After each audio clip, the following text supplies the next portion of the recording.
시청자 여러분 안녕하십니까? 파이널샷 진행을 맡은 고은별, 이은주입니다.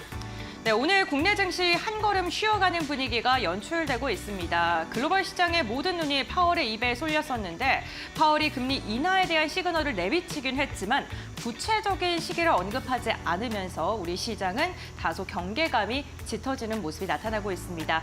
다만 오전장 매도 물량을 출회하던 외국인이 지금 오후 들어서는 매수로 유가증권 시장에서 전환했다는 점은 긍정적인데요. 장 막판까지 어떤 시장 상황 흘러갈까요? 네, 일단 파월 의장 오늘도 또 발언 기회가 있긴 합니다만 일단 간밤에 전해졌던 것만으로도 충분히 시장에 대한 이해도는 높일 수 있다라는 의견들도 많이 나오고 있고요.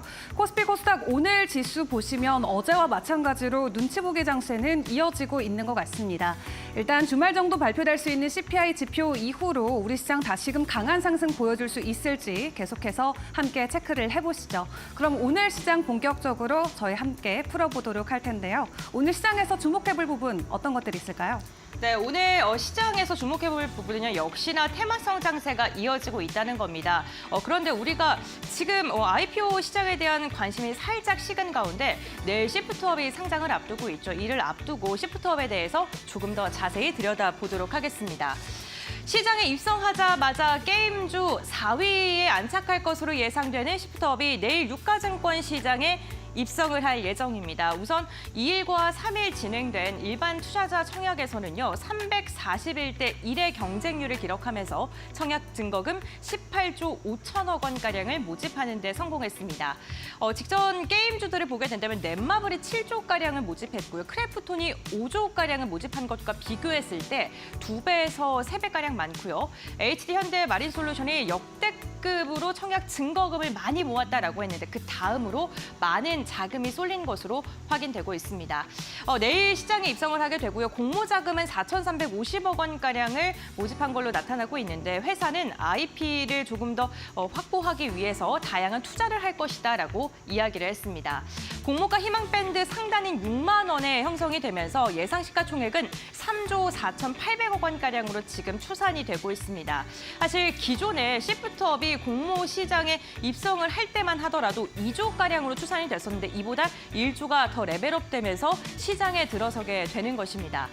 지금 시프트업 같은 경우에는요, 승리의 여신, 니케, 그리고 스텔라 블레이드 등 인기 게임들의 IP를 보유하고 있기 때문에 시장의 기대감은 점점 더 커지고 있는데요. 다만 하반기 들어서 공모주 시장이 그다지 좋지 않습니다. 새내기주들의 흐름이 좀 무너지는 모습이 나타나고 있는 건데요.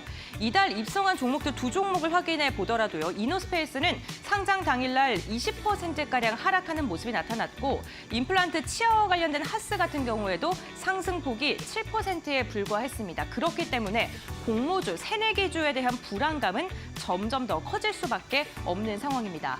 특히나 시프트업은 크래프톤과 지금 비교가 지속적으로 되고 있는 상황입니다. 크래프톤이 상장할 당시만 되더라도 기업 가치에 대한 고평가 논란이 지속적으로 진행이 됐었습니다. 크래프톤이 기업 가치를 산정할 때 월트 디즈니 그리고 블리자드 등과 이렇게 비교를 하면서 기업 가치를 산정을 했는데요. 글로벌 기업과 이렇게 비교를 하면서 좀 부풀리기에 나선 것이 아니냐라는 우려가 지속적으로 나왔고 결국에는 넷마블과 같은 국내 게임 4사로 기업 가치의 비교 자산을 변경을 한 채 상장을 했습니다. 이로 인해 희망 공모가 범위는 10%가량 하향 조정 됐고요. PER 같은 경우에도 45배 단에서 43배 단으로 낮추어진 채 출발했습니다. 다만 그럼에도 불구하고 시장에 입성한 첫날 45만 4천 원 공모가를 하회한 채 마감을 했고요. 그 뒤로 1년 동안 주가는 무려 40%가량 내어주는 모습이 나타나고 있습니다. 지금은 PER 18배 수준까지 내려앉은 상황이라고 보시면 될 것 같은데요. 시프트업도 마찬가지로 고평가 논란이 있습니다. 크래프톤이 지금 대표적인 글로벌 기업들과 비교했던 것처럼 시프트업 같은 경우에는 일본 게임사와 기업 가치를 비교하고 추산을 해서 상장을 시도하고 있습니다. 스퀘어 에닉스와 사이버 에이전트, 카도카와가 대표적인데 이 세 가지 회사 모두 다 우선 매출액 자체가 조 단위를 넘어서기 때문에 지금 시프트업이 1,000억 원대에 불과하다는 것과 비교한다면 너무 고평가가 된 게 아니냐라는 그러한 우려가 제기되고 있는 거고요. PER 역시나 39배입니다. 지금 크래프톤이 18배인 것과 비교했을 때 2배 이상 더 많은 고평가 논란에 휩싸일 수밖에 없는 것입니다. 매출액단을 보게 된다면요. 2023년 지난해였죠. 매출액이 1,600억 원에 불과했습니다. 지금 시가총액 4위에 안착하고 있는 종목과 비교하게 된다면 역시나 여전히 좀 높은 그 매출액단을 좀 나타나고 있는 거고요. 1,600억 원에 불과하기 때문에 지금 너무나 좀 고평가가 돼 있다라고 이야기를 하고 있습니다. 하지만 회사 측은 앞으로의 성장 가능성을 더 높이 봐달라라는 이야기를 하고 있는 건데요. 매출액과 영업이익이 앞으로 더 3배가량 증가할 것으로 기대되고 있고 영업이익률 자체가 게임사에선 나올 수 없는 60% 이상의 영업이익률이 나오고 있기 때문에 시장의 가능성, 앞으로의 더 성장 가능성에 무게를 더 달라라는 이야기가 나오고 있습니다. 유통 주식 비중도 지금 문제가 되고 있습니다. 18%에 불과한데요. 아무래도 상장 첫날 변동성이 극심하게 나올 수 있는 만큼 개인 투자들 접근하실 땐 다소 조심을 해야 될 것 같습니다. 이와 함께 2대 주주인 텐센트가 오버행을 할 수 있다라는 우려도 제기되고 있는 상황입니다. 텐센트가 시프트업의 지분을 35%가량 갖고 있는데 보호 예수 기간이 6개월로 산정돼 있기 때문입니다. 그래도 시프트업이 만약에 성공적으로 시장에 입성하게 된다면 게임주 그리고 IPO 시장은 다시 살아날 수밖에 없을 것 같은데요. 게임주들 역시나 실적에 대한 기대감을 지속적으로 기대해 볼 수 있는 건 역시나 IP, 지적재산권일 것 같습니다. 지금 1위부터 시가총액 단위로 한번 내려봤는데 크래프톤 같은 경우에는 배틀그라운드가 최근에 중동에서 인기를 끌고 있다라는 소식이 전해지면서 최근 주가가 꾸준하게 상승하고 있고요. 올해 상반기에 40%가 넘는 주가 상승이 나타났습니다. 네마블 같은 경우에도 나 혼자만 레벨업을 포함해서 다수의 여러 가지 게임들의 실적을 좀 견인하고 있다. 2분기 실적 좋다라는 평가 받고 있고요. 반면 NC소프트는 배틀크러쉬는 물론이고요. 리니지 같은 경우에도 그다지 시장에서 호응을 끌지 못하면서 전혀 상반된 주가 흐름이 나타나고 있는 상황입니다. 펄어비스도 검은 사막에 대한 기대감, 넥슨 게임즈도 지난주 정말 많이 올랐습니다. 퍼스트 디센던트가 지금 글로벌 시장에서 출시하고 나서 지속적인 인기를 끌고 있다라는 소식이 전해지면서 시장의 주목을 받고 주가도 반응을 하고 있는 것입니다. 시프트업, 승리의 여신 니케 그리고 스텔라 블레이드가 여전히 강한 지금 인기를 끌고 있는 가운데 과연 성공적인 IPO를 할 수 있을지 시장에 입성할 수 있을지 이 부분 주목해 보시면 좋을 것 같습니다. 그럼 다음 시그널은 이은주 앵커가 전해드립니다. 네, 오늘 저녁 있을 파월 의장의 발언도 중요하지만 오늘 국내에서 무엇보다 큰 관심을 받을 수 있는 것은 바로 삼성전자의 언팩 행사가 되겠습니다. 오늘 밤 국내 시간 10시 파리에서 본격적으로 개최가 되는데요. 오늘 새로운 AI를 탑재한 폴더블폰뿐만 아니라 이 스마트 링까지 동시에 공개되면서 국내에서도 기대감이 계속해서 높아지고 있습니다. 그래서 이번 주 초부터 이미 폴더블폰 관련주들의 주가 변동성이 나오기도 했었는데 오늘도 추가적인 상승을 보여주고 있는 만큼 오늘 본격적으로 공개되는 핸드폰의 사양들 먼저 파악을 해보시는 게 좋을 것 같습니다. 갤럭시 언팩 2024 행사를 통해서 공개되는 두 가지 핸드폰 같은 경우는 갤럭시 Z 폴드와 플립 6로 확인이 되고 있는데요. 이 AI를 탑재한 세계 최초의 폴더블 폰이 되는 만큼 시장에서도 큰 관심을 보이고 있습니다. 사실 지난 1분기에 삼성전자가 중국 화웨이에게 폴더블폰과 관련된 점유율의 1위 자리를 내줬던 만큼 이번 2분기 들어서는 그리고 하반기 들어서는 새로운 휴대폰 출시와 함께 점유율을 다시 탈환할 수 있을지에 대한 여부가 굉장히 중요해 보이는데요. 일단 시장에서 예상하고 있는 전망치 같은 경우는 새로운 휴대폰 출시와 함께 삼성전자가 다시금 이 점유율을 30%까지 추가적으로 올릴 수 있을 것으로 전망치가 나오고 있는 상황입니다. 주요 AI 기능들에 대한 확인도 필요해 보이는데 일단 기본적으로 통역 서비스가 들어가게 되겠죠. 앞서 S24에서 함께 확인을 해봤던 것처럼 이 온디바이스 AI가 탑재되는 만큼 실시간으로 통역이 가능하게 되는 부분도 미리 확인을 해볼 수 있겠고요. 뿐만 아니라 제3자 메시지 앱인 카카오톡이나 왓츠앱과 관련해서도 직접적으로 바로 통역과 번역이 가능해질 것으로 전망치가 나오고 있습니다. 그리고 폴더블 폰 같은 경우는 이렇게 90도로 세워서 사용이 가능한 만큼 이러한 화면 구조를 사용자 편의성에 얼마나 잘 맞추는지가 주요 관건이 될 것 같은데 이 90도로 세웠을 때 외부 화면은 대화 상대의 언어 그리고 내부 화면에는 내가 사용하고 있는 언어가 표시되면서 실시간으로 통역과 번역 관련해서 굉장히 편리해진 기능을 만나볼 수 있을 것으로 전망되고 있고요. 뿐만 아니라 자동으로 통화 녹음도 요약을 해주고 앞서 S24에서 미리 확인을 해봤던 이 서클 투 서치라는 이미지 검색의 기능 또한 탑재될 것으로 보여지고 있습니다. 또 여기에 새로운 기능이 추가가 되는데요. 이 S펜으로 그린 그림을 AI가 직접 보정해주는 AI 그래피티라는 기능이 추가된다라고 하니까 이 AI를 좋아하시는 분들은 오늘 발표되는 언팩 행사도 함께 지켜보시면 좋을 것 같습니다. 지속적으로 폴더블 시장의 전망도 긍정적이기도 합니다. 최근에 판매량 약간은 부진한 것처럼 보였지만 앞으로 오는 25년 그리고 2030년까지 지속적인 우상향이 전망이 되는 상황인데요. 오는 25년의 글로벌 출하량 같은 경우는 현재 5,400만 대 이상이 예상되고 있습니다. 올해 같은 경우는 1,000만 대 머물 것으로 예상이 되는데 오는 25년도까지 5배 정도의 시장 안에서의 산업 성장이 기대가 되고 있고요. 이와 관련해서 국내에서도 주요 임원진들은 이제 국내 삼성 판매 중 3대 중 1대는 폴더블 폰이 될 것이다라고 자신감을 보여주기도 했고 또 지난달에 주요 임원진들이 직접 자사주를 매입하면서 폴더블 폰과 관련해서 또 새로운 스마트폰과 관련해서 자신감을 내비치기도 했습니다.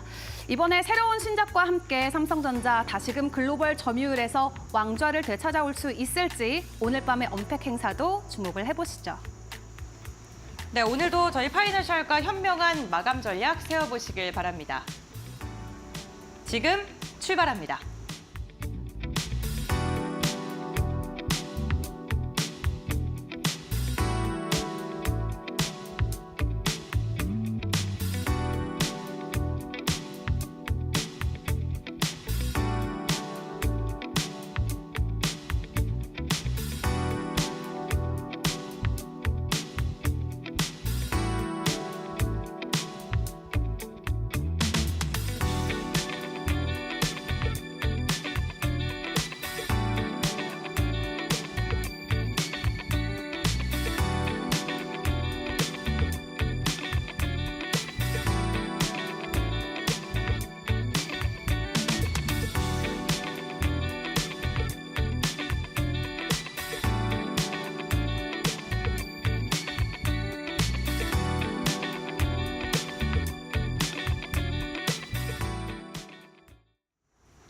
네, 간밤 미증시는 다시 한번 사상 최고치 랠리를 보여줬는데 오늘 국내 증시에 조금 눈치 보기 장세가 짙어지는 모습이죠.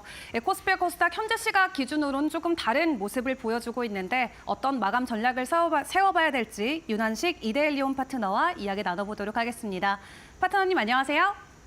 네, 안녕하세요. 윤한식 전문가입니다. 네, 현재 우리 국내 시장 상황 어떻게 보고 계실까요? 먼저 국내 시장부터 제가 말씀을 드려보겠습니다.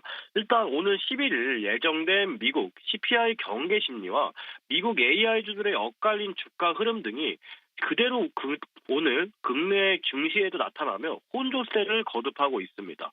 오늘 지수가 소폭 조정을 받고 있는 가운데 삼성전자와 하이닉스가 조정을 보이고 있고요. 지수가 미약한 숨 고르기 장세라 종목들의 조정폭 또한 크지 않은 상태입니다. 전체적으로 보면요. 2차전지 관련주들은 조정이나 ESS 관련주, 바이오 제약주는 대체로 상승이고요. 정통 제약주와 비만주가 특히 오늘 시장에서도 강한 모습입니다. 여기에 전력주 일부, 전선주도 강세를 보여주고 있습니다.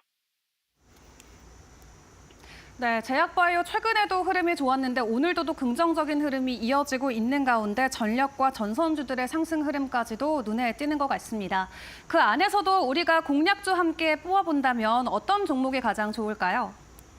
오늘도 제가 자동차 관련주를 하나 가져왔는데 지난 경창산업과 다른 종목들 마찬가지로 그 다음날, 그 다다음날 바로바로 큰 상승이 나와줬습니다.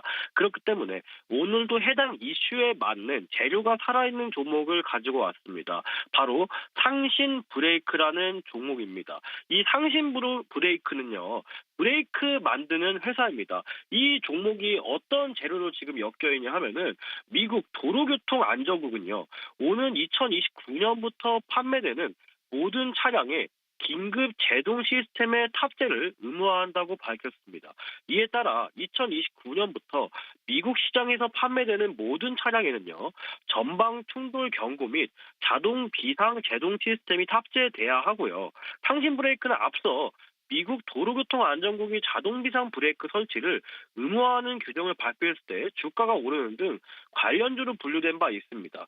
상신 브레이크는요, 미국 조지아주에 아메리카미 생산 법인을 두고 있고요. 상신 테크놀로지를 아메리카를 계열사로 두고 있습니다.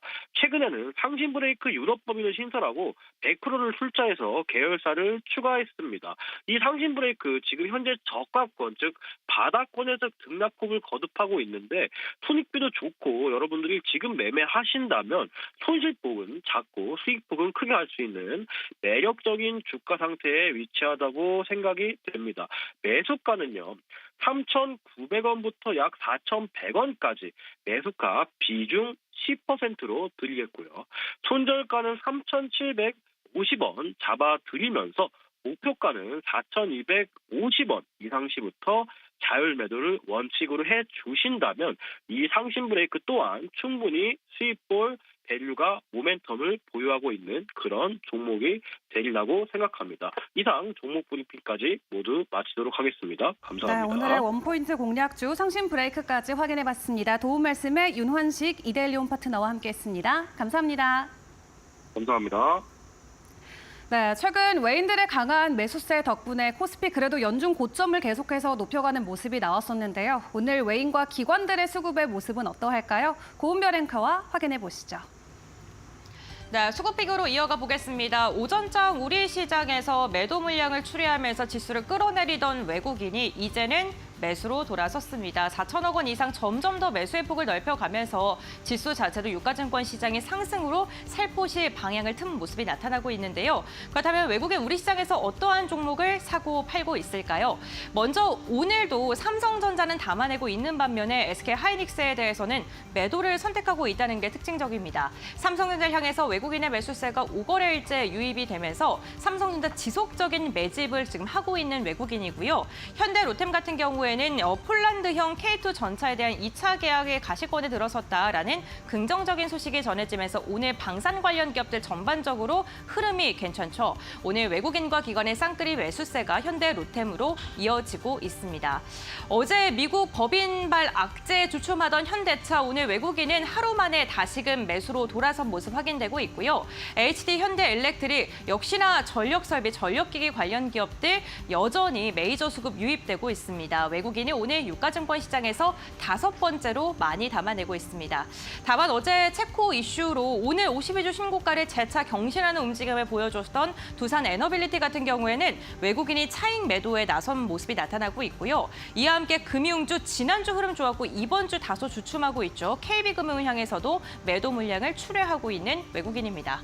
다음으로는 코스닥 함께 살펴보겠습니다. 코스닥 같은 경우에는요, 제약바이오 관련 기업 좀 선별적인 움직임을 나타내고 있다는 게 특징적입니다. 어제까지 좀 팔자 기조를 이어갔던 알테오제에 대해서 매수로 방향을 돌아섰고 오히려 어제 담아냈던 HLB에 대해서는 외국인의 물량이 가장 많이 출회되고 있다는 점이 특징적입니다. 그리고 비만 치료제를 향해서도 수급도도 하루 걸러 하루 사이 엇갈리고 있는 상황인데요. 삼천단제약 어제 외국인과 기관의 매수세로 인해서 시가총액 5위 단으로 올라서는 데 성공을 했죠. 오늘은 물량을 출회하고 있는 반면에 같은 비만 치료제인 펩트론을 향해서는 매도에서 매수로 전환된 모습이 나타나고 있고요. 시가총액 6위까지 내려갔던 엔캠을 향해서 저가 매수세, 지금 조정시 매수를 선택하고 있는 외국인입니다. 이와 함께 오늘 매도 물량을 보게 된다면 2차 전지 그리고 화장품 대장주들을 향해서 외국인의 매물이 출회되고 있습니다. 다음으로는 기관의 수급 함께 살펴보겠습니다. 네, 오늘 전선 전력기기 관련 기업들 섹터 좀 집중을 받고 있습니다. 기관의 매수세도 LS그룹주로 향하고 있고요. 네이버를 향해서도 외국인과 기관의 쌍끌이 매수세가 유입되고 있습니다. 네이버 7월 초였죠. 저점을 부근을 터치한 뒤에 기관의 매수세가 꾸준하게 들어오면서 다시금 좀 반등을 시도하고 있는 모습이 나타나고 있고요. HD 한국조선해양 역시나 조선주를 향해서 지속적인 러브콜 실적에 대한 기대감이 기관의 수급으로 이어지고 있는 것으로 보입니다. 매도 종목을 보게 되면 반도체 대장주 던지고 있고요. 그 아랫단에는 완성차 기업을 향해서는 기관은 매도를 선택하고 있습니다. 다음으로는 코스닥 함께 살펴보겠습니다. 네, 코스닥 시장에서는 기관이 역시나 이 제약바이오 관련 기업에 대한 기대감이 여전한 것으로 수급적인 측면에서 확인이 되고 있습니다. 1위부터 5위권까지 모두 다 제약바이오의 이름을 올리고 있는 섹터군들이 나란히 이름을 올리고 있는 것으로 보이는데요. 바이넥스 같은 경우에는 외국인과 기관의 매수세가 지금 들어오면서 신고가를 돌파하는 데 성공을 했고요. ST팜 역시나 CMO 사업에 대한 기대감이 여전한 상황입니다. 알테오젠도 지금 기관의 매수세가 강하게 유입되고 있습니다. 반면 이 반도체 관련 기업들을 향해서는 매도를 선택하고 있고요. 제약바이오 3,000단지와 오늘 외국인과 기관 차익 매도 좀 강하게 나서고 있습니다. 이와 함께 게임주 가운데 넥슨 게임주가 지난주에 흐름 괜찮았었는데 오늘은 매물이 강력하게 출회되고 있다는 점 체크해 보시면 좋을 것 같고요. 의료 미용기기 관련 기업들 가운데 비율은 담아내고 있는 반면에 원택을 향해서는 매도를 선택하고 있는 기관입니다. 지금까지 수급픽 함께 확인해 봤습니다. 네, 그럼 이 시간에는 수급이 더 집중되고 있는 종목들 위주로 함께 이야기를 나눠보도록 할 텐데요. 이 시각 도움 말씀은 벤자민 투자연구소장 신일섭 소장님과 이야기 나눠보도록 하겠습니다. 어서 오세요. 안녕하세요. 네, 오늘 저희가 수급 측면에서 함께 주목해볼 종목들 하나하나 파악을 해보도록 할 텐데요. 어떤 종목 눈에 들어오실까요? 일단 오랜만에 네이버가 4% 급등을 하고 있습니다.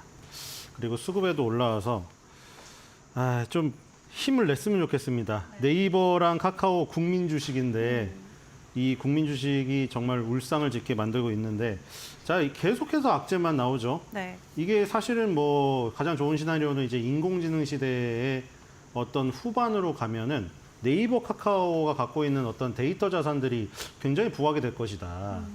왜냐면은 네이버도 데이터 센터를 운영하고 있잖아요. 뭐 세종의 각이라던가 이런 것들.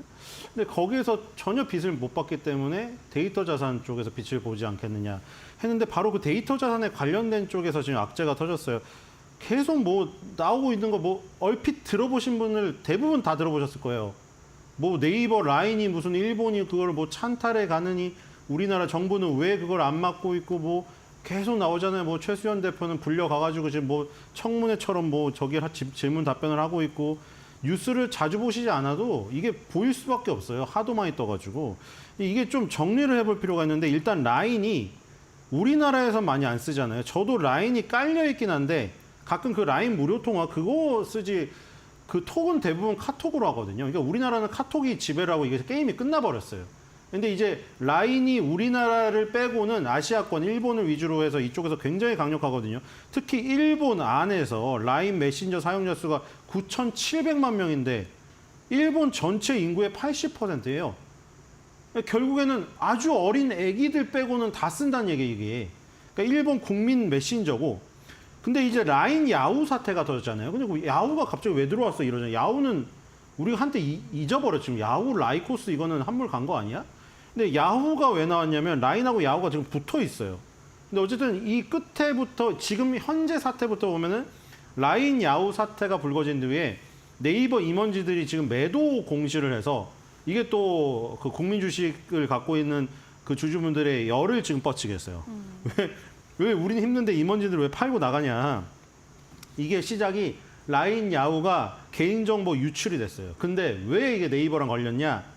라인 야후가 지금 거기서 라인 야후에서 예를 들어서 뭐 우리나라로 따지면 뭐 지식인이라던가 뭐 이런 서비스를 있을 거 아니에요. 어플에서 뭐 이런 것들. 라인에서 왔다 갔다 하는 메시지들.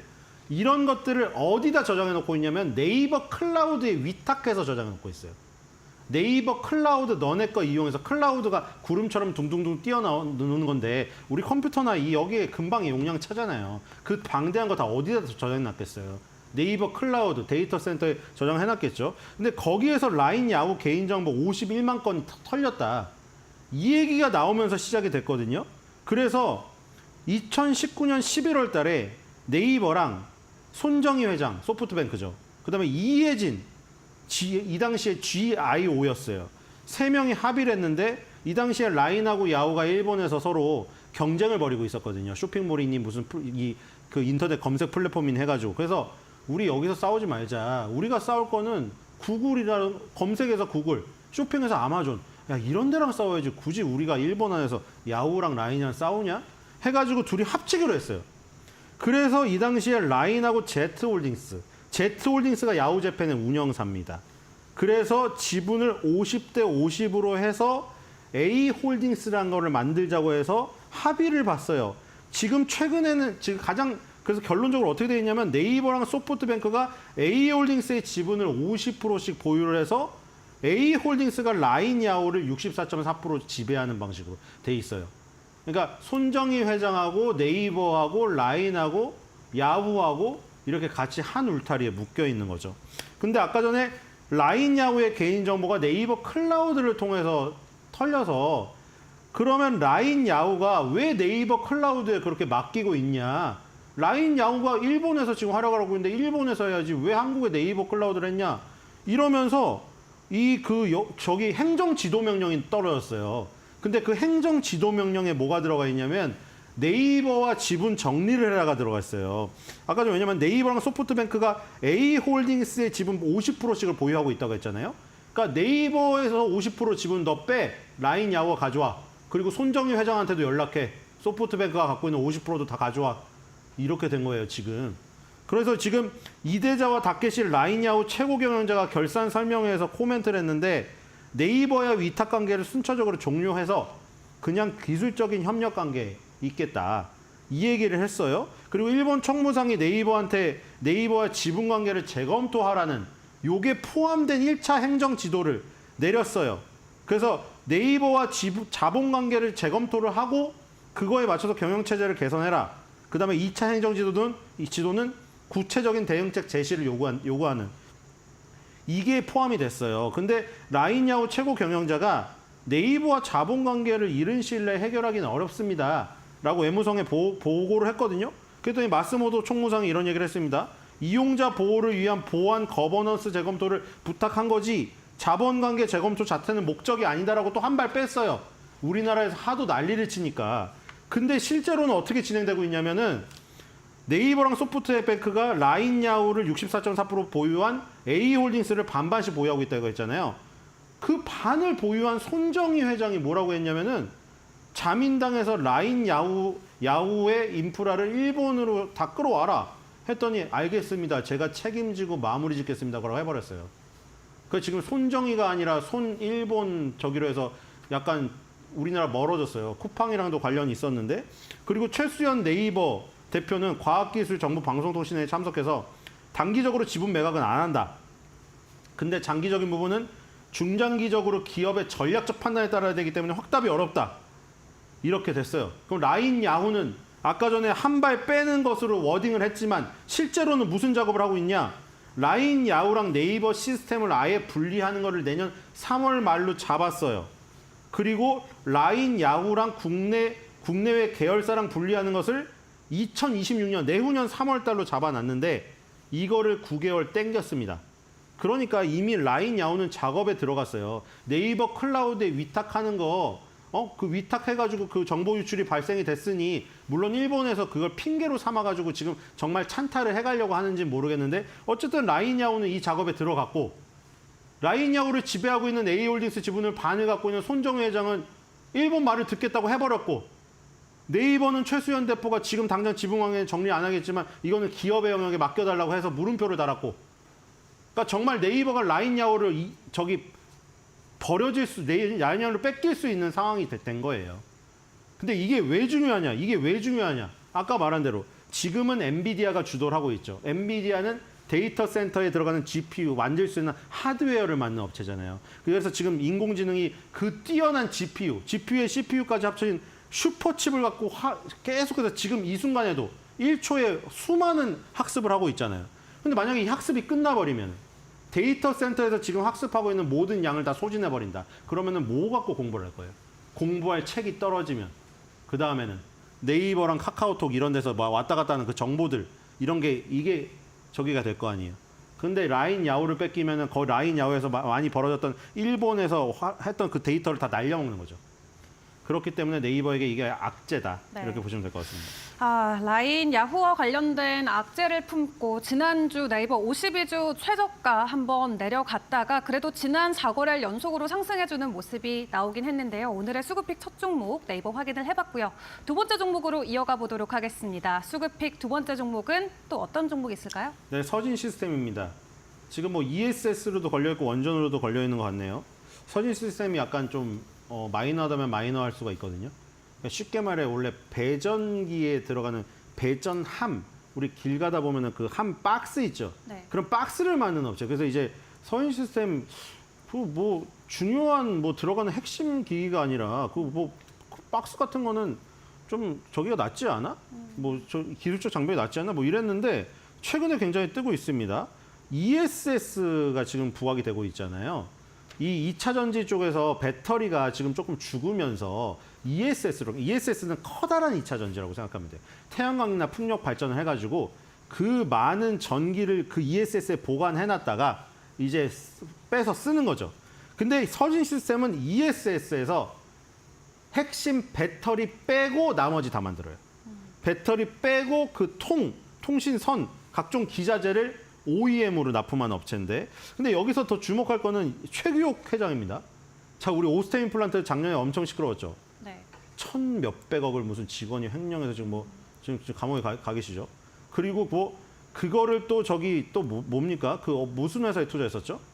지금 기억이 안 나는데 무슨 반도체 회사에 투자했다고 그 반도체 회사까지 저 걸렸잖아요. 그 감광핵 만드는 회사. 동진 세미캠. 그 직원이 1,000억 원 횡령해서 하필이면 또 동진 세미캠 투자했다고 해서 괜히 애꿎은 동진 세미캠까지 주가를 하락하고 뭐 사태가 엄청 컸어요. 근데 오스테인 플란트가 이게 때가 딱 맞아서 그런지 퇴장했잖아요. 퇴장? 우리나라에서 상장 폐지 당했어요.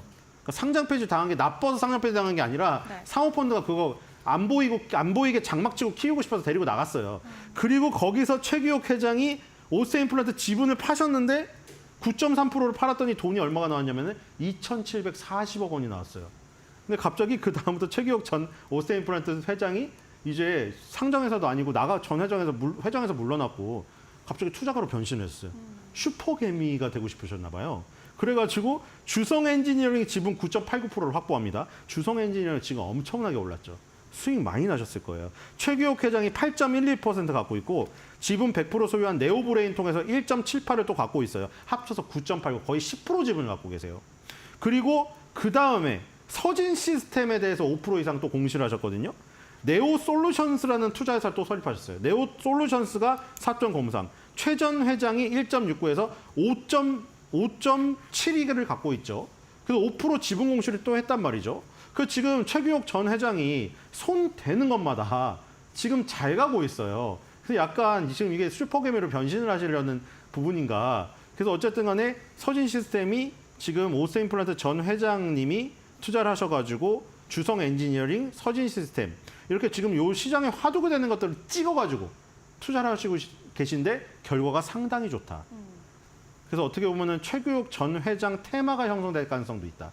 왜냐하면 손에 2,740억 원, 3천억 가까운 돈이 있기 때문에 아직 실탄이 많이 남으셨어요. 다음 타점 뭐가 될 것인가 궁금해지는 대목입니다. 네, 전 이 오스템 회장의 픽을 받은 서진 시스템 오늘의 우리 수급픽 두 번째 종목으로 함께 확인을 해봤고요. 이어서 한 종목 더 받아보도록 하겠습니다. 수급픽 세 번째 종목은 어떤 종목을 보면 좋을까요? 네, 한중 NCS입니다. 자, 요것도 ESS에서 연결되는 얘기죠. 일단 이번에 화성에서 안타까운 참사가 있었어요. 그거는 물론 1차 전지예요. 그렇죠? 우리가 생각하는 리튬 2차 전지가 아니었어요. 그 공장이. 거긴 리튬 1차 전지. 1차 전지는 한 번 쓰고 버리는 거잖아요. 근데 어쨌든 리튬 이온에 대한 불안정성이 거기서 나타났죠.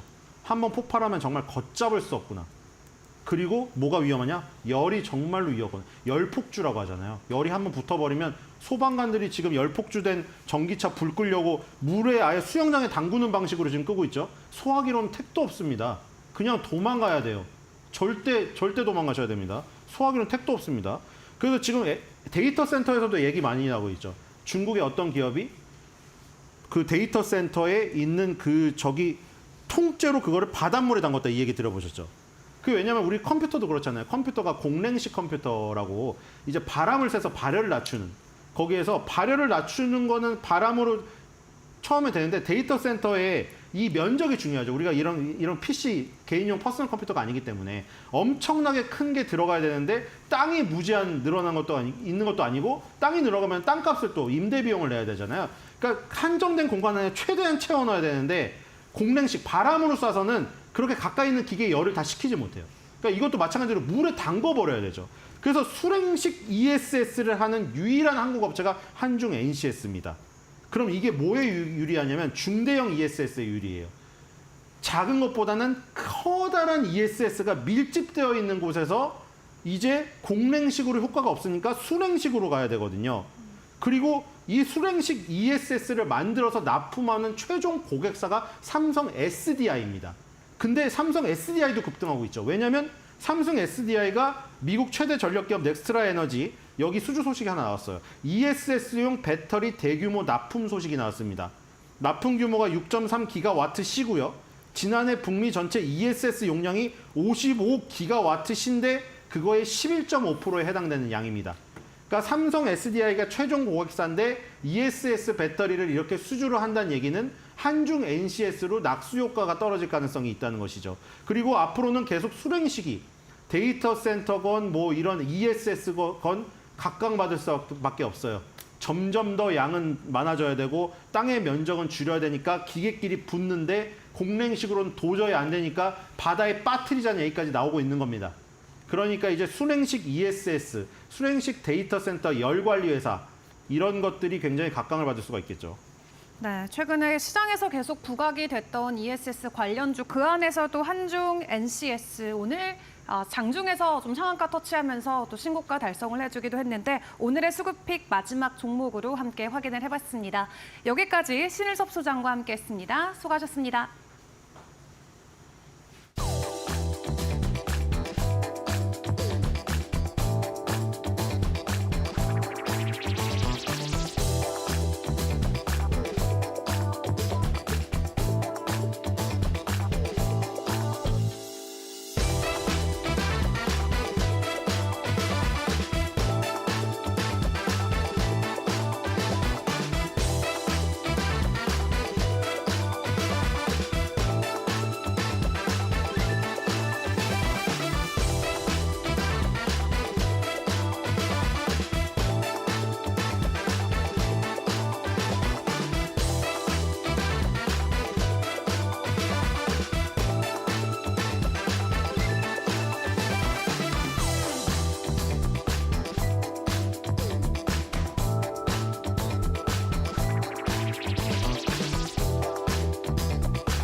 네, 파이낸셜 팩트체크 시간으로 이어가 보겠습니다. 여러 이야기가 난무하는 시장 속에 진짜 팩트는 무엇일까요?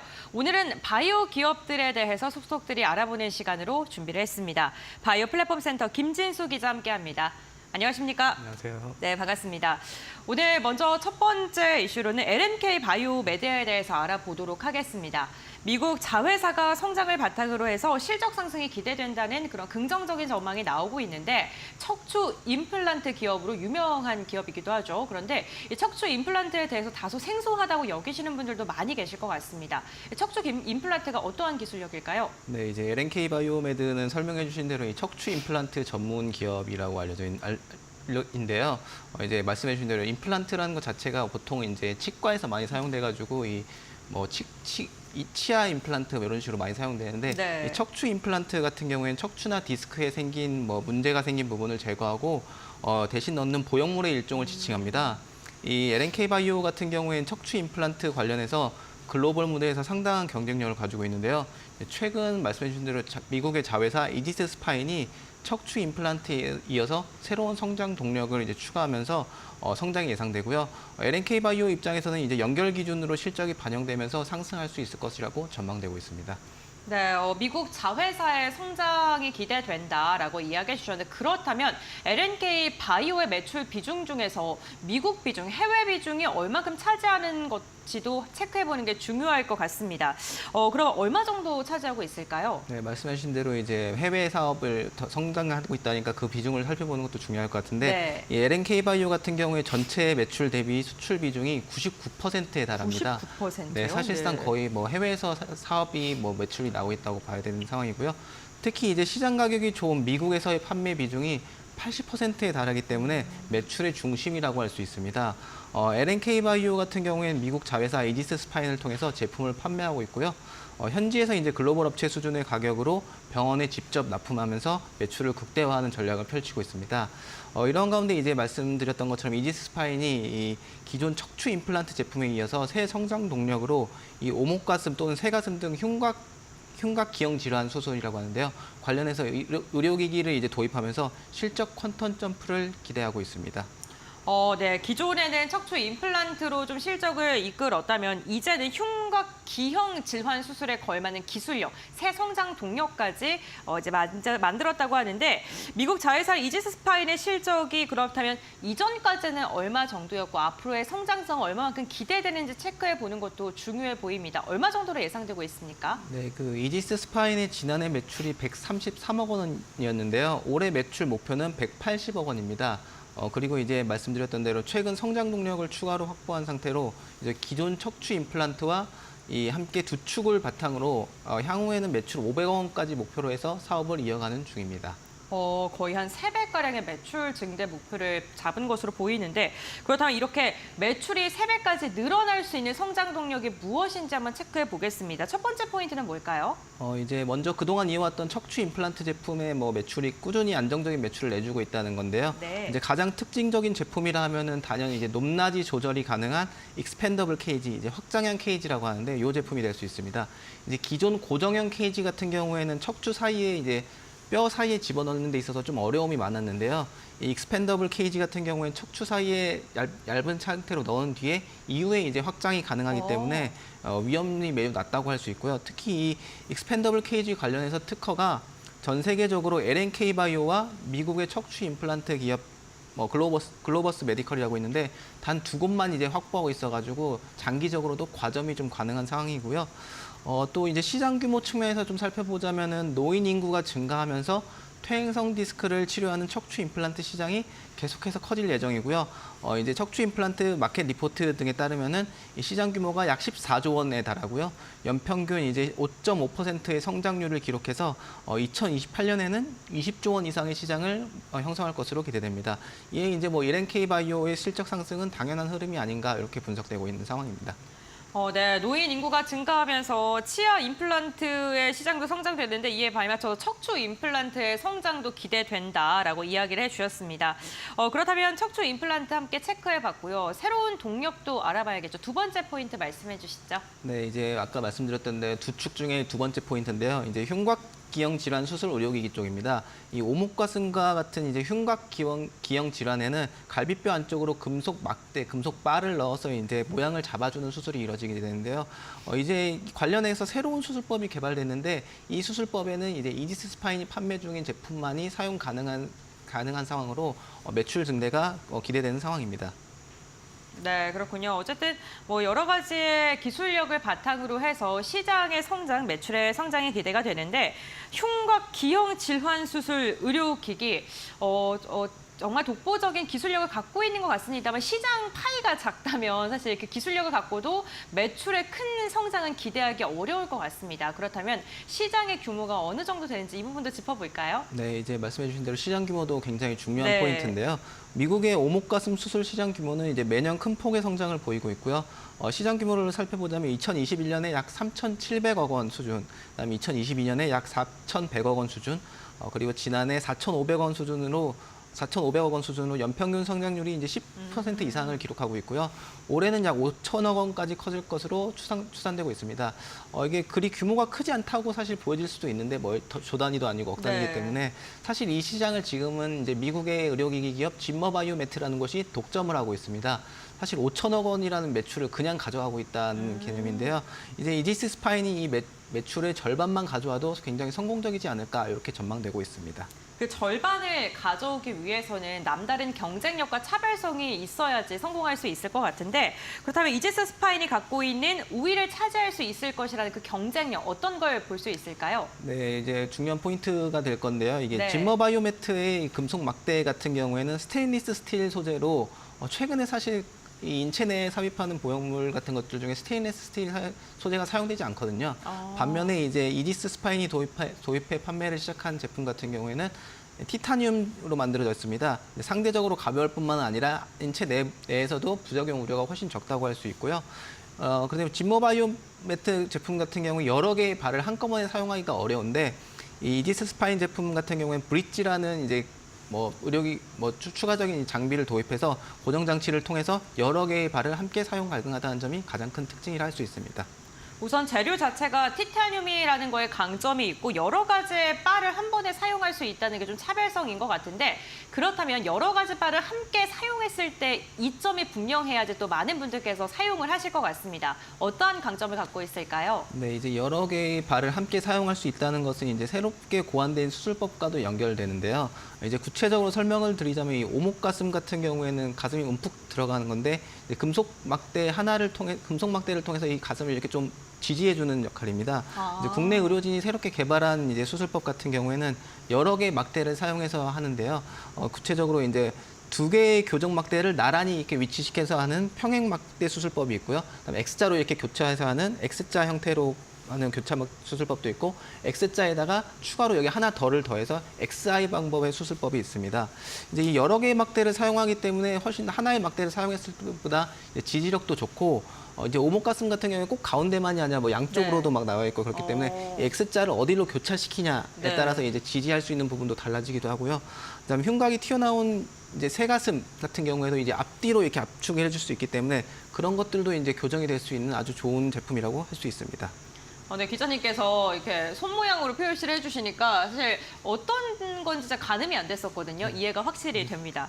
그리고 또 다르게 시장 점유율을 놀릴 수 있는 또 경쟁력 하나 더 알아보도록 하겠습니다. 또 어떤 게 있을까요? 네, 혹시 예전에 의학 드라마 뉴하트라고 혹시 보신 적 있으실까요? 뉴아트요? 네, 좀 된 네. 드라마긴 한데 이제 거기서 네. 이제 흉부외과 이제 의사들이 약간 나와서 뭐 그런 드라마긴 한데요. 이제 거기서 이제 네. 등장하는 병원 이름 중에 클리블랜드 클리닉이라는 곳이 굉장히 자주 등장한다고 합니다. 사실 저도 보지 않아서 들은 내용이긴 한데 안 본 척 하시는 거 아니에요? 네, 그래서 이제 클리블랜드 클리닉 같은 경우에 메이오 클리닉에 이어서 전 세계 2위의 병원입니다. 네. 이제 드라마에서도 굉장히 뭐 높은 수준의 의료기관으로 이렇게 묘사되긴 하는데요. 갑자기 이 병원 얘기를 왜 꺼냈냐면 이제 국내 의사가 고안한 이 수술법이 현재 클리블랜드 클리닉에서도 굉장히 많이 사용되고 있기 때문입니다. 이 수술법을 배우러 전 세계에서 의사들이 몰려들 만큼 굉장히 관심이 높은 수술법이고요. 말씀드린 것처럼 이제 이 수술법에는 이지스 스파인이 판매 중인 제품만이 사용 가능하기 때문에 향후에도 이제 전 세계적으로도 시장 확대가 가능하지 않을까 이렇게 전망되는 상황입니다. 네, 알겠습니다. LNK 바이오가 매출 500억 원을 돌파할 수 있을지 새로운 성장 동력과 함께 미국 시장에서의 판로 확보를 기대해 보도록 하겠습니다. 이어서 다음 이슈 함께 알아보겠습니다. 이번에는 오스코텍 유한양행 이슈를 한번 체크해 볼 텐데 유한양행의 비소재 폐암 치료제죠 렉나자가 FDA 품목 허가에 대한 기대감이 점점 더 커지고 있는 상황입니다. 그로 인해서 오스코텍의 실적도 급성장할 것으로 기대되고 있는데요. 관련 이슈 짚어보도록 하겠습니다. 정리 좀 간단하게 해주시죠. 네, 제가 이제 이 자리에서도 몇 번 말씀드리긴 했었는데요. 이 존슨앤존슨이 지난해 12월 미국 FDA에 이제 품목 허가 신청한 렉나자와 리브리반트 병용요법 허가에 대한 최종 결과가 올해 8월 달 내로 발표될 예정입니다. 이 오스코텍 같은 경우는 FDA 품목 허가를 앞둔 이 렉나자 권리를 통해서 굉장히 많은 로열티와 마일스톤을 확보할 것으로 기대되는데요. 오스코텍 같은 경우에는 이 마일스톤과 로열티를 바탕으로 폭발적으로 성장해서 내후년 매출이 1,000억 원을 넘기지 않을까 이런 추정들이 나오고 있습니다. 네, 마일스톤과 로열티 이야기를 해주셨는데 그러면 유한양행 렉나자가 허가를 받는데 왜 오스코텍 실적이 상승을 하는 건지, 로열티를 받는 건지 이 부분에 대해서 궁금하신 투자자분들도 계실 것 같은데요. 설명 좀 부탁드립니다. 네, 아무래도 요 관계가 조금 좀 헷갈리실 수 있게 돼서 설명드리자면 말씀드린 것처럼 이제 오스코텍이 렉나자와 관련된 권리를 가지고 있기 때문인데요. 구체적으로 오스코텍은 렉나자의 원 개발사인 제노스코의 모회사입니다. 오스코텍은 이제 2015년에 전임상 단계이던 이 후보 물질을 유한양행에 기술 이전했고요. 이후에 이제 유한양행이 얀센, 존슨앤존슨의 자회사인 얀센과 1조 6천억 원 규모로 다시 한번 기술 수출한 이제 파이프라인입니다. 이제 이런 계약에 따라서 오스코텍은 이제 렉나자의 개발 단계별 기술료 마일스톤이라고도 하는데요. 마일스톤을 확보하게 되고 이제 오스코텍이 약 6대4, 유한양행과 오스코텍이 6대4로 확보하게 되고요. 렉나자 허가가 이루어지는 경우에 이제 오스코텍 같은 경우에는 마일스톤을 확보하면서 이에 따라서 이제 실적도 큰 폭으로 증가할 것으로 예상되는 겁니다. 네, 큰 폭의 실적 개선이 기대되는 상황인데 그렇다면 올해 매출 어느 정도까지 성장할까요? 네, 오스코텍 올해 매출이 이제 425억 원까지로 증가할 것으로 예상되는데요. 이는 이제 작년과 재작년 매출 50억, 51억 원에 비해서 8배 가량 증가한 수치라고 할 수 있고요. 올해는 이제 말씀드린 대로 마일스톤이 한 400억 원 가량 들어오지 않을까 이런 추정 따라서 이제 증가한 거고 수익 측면에서도 개선이 이루어지면서 영업이익이 적자에서 흑자로 전환할 것으로 전망됩니다. 올해 이제 작년에 327억 원의 적자였는데 올해는 35억 원의 흑자 전환이 되지 않을까 이런 식으로 예상되고 있습니다. 네, 어쨌든 기술 수출을 통해서 이렇게 지난해와 비교했을 때 8배가량의 매출 증가가 이뤄진다면 기저효과로 인해 다음 분기나 다음 연도는 상대적으로 실적이 오히려 하락하는 그렇게 해석이 될 수도 있을 것 같은데 그러면 주가에도 좀 악영향을 미칠 것 같고요. 이런 부분은 좀 어떻게 보고 계십니까? 네, 맞습니다. 이제 기술 수출, 바이오텍들이 기술 수출하고 난 이후에 가장 걱정한 들이 기저효과로 인해서 실적이 맞습니다. 굉장히 떨어져 보이는 이런 것 때문에 걱정을 많이 하는데요. 하지만 이 오스코텍의 실적 같은 경우에 꾸준히 상승세를 보일 것으로 예상되기 때문에 큰 문제가 되지 않을 것으로 보이는데요. 이 이유는 바로 이제 단계별 기술료, 이제 마일스톤뿐 아니라 판매 로열티라는 것이 있는데 이것이 지속적으로 확보되기 때문입니다. 판매 로열티는 이제 개발사 및 시판 시 일시적으로 획득하는 마일스톤과 다르게 판매 금액에 따라서 이제 지속적으로 지급받게 되는 그 돈을 말합니다. 판매 로열티라고 하는데 오스코텍에 따르면 예상대로 올해 8월 말쯤 렉나자가 품목 허가 이루어지는 경우 4분기부터 이제 이 판매 로열티도 확보할 수 있을 것으로 전망되고 있습니다. 네, 그러면은 기술 수출로 이번 실적도 좋을 것이고 앞으로는 판매 로열티로 인해서 실적이 개선될 것이다라고 전망을 지금 해주셨는데 그렇다면 판매 로열티의 규모 어느 정도로 예상되는지 들어볼까요? 네, 이제 오스코텍은 판매 로열티를 통해서 향후 3년 뒤부터 약 400억 원가량의 로열티를 매년 꾸준히 획득할 것으로 예상되는데요. 구체적으로 살펴보면 올해 4분기에 글로벌 판매 로열티 11억 원, 아까 4분기부터 출시되기 때문에 규모가 크지는 않은데요. 올해는 일단 11억 원을 수령하게 되고 내년에는 250억 원, 내후년에는 이제 440억 원 정도로 꾸준히 400억 원 이상의 로열티를 확보할 수 있을 것으로 예상되고요. 이제 누적 로열티를 살펴봤을 때 2027년엔 약 1,100억 원의 로열티를 확보할 수 있을 것으로 보이고 2030년에는 2,000억 원 이상의 로열티 확보가 가능할 것으로 보입니다. 이렇게 따라서 이제 오스코텍의 실적도 계속 좋아지고 매출도 늘어날 것으로 보여지는데요. 이제 매출 추정치를 살펴보면 2025년에 830억, 2026년에 1,125억 원으로 1,000억 원도 돌파할 것으로 예상되고 있습니다. 네, 지속적인 매출 상승 기대를 해보겠습니다. 역시나 렉나자 매출에 따라서 오스코텍의 실적의 향방 역시나 결정될 것으로 보이는데 그렇다면 앞으로의 오스코텍의 전망은 어떻게 바라보십니까? 네, 오스코텍은 이제 렉나자를 통해 확보한 이 수익을 다시 연구개발에 투자하는 등 이제 선순환 구조를 만든다는 계획이고요. 이후에 또 다른 이제 기술 수출이 이뤄진다면 실적은 더 가파르게 성장할 것이라는 것은 당연한 얘기입니다. 그리고 이제 오스코텍에 따르면 아직까지 구체적인 계획은 없긴 하지만 앞으로 이제 계획을 세워서 성장의 속도를 더하겠다는 측면이기 때문에 앞으로도 더 기대가 되지 않을까 이렇게 보여집니다. 네, 알겠습니다. 오늘 미국 시장에서의 기지개를 켜고 있는 두 가지 종목에 대해 이야기를 나눠봤습니다. 도움 말씀 주신 김진수 기자와는 여기서 마무리하겠습니다. 오늘 말씀 고맙습니다. 감사합니다.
네, 시장이 움직인 이슈, 시장을 움직이는 이슈 마켓 무버 시간입니다.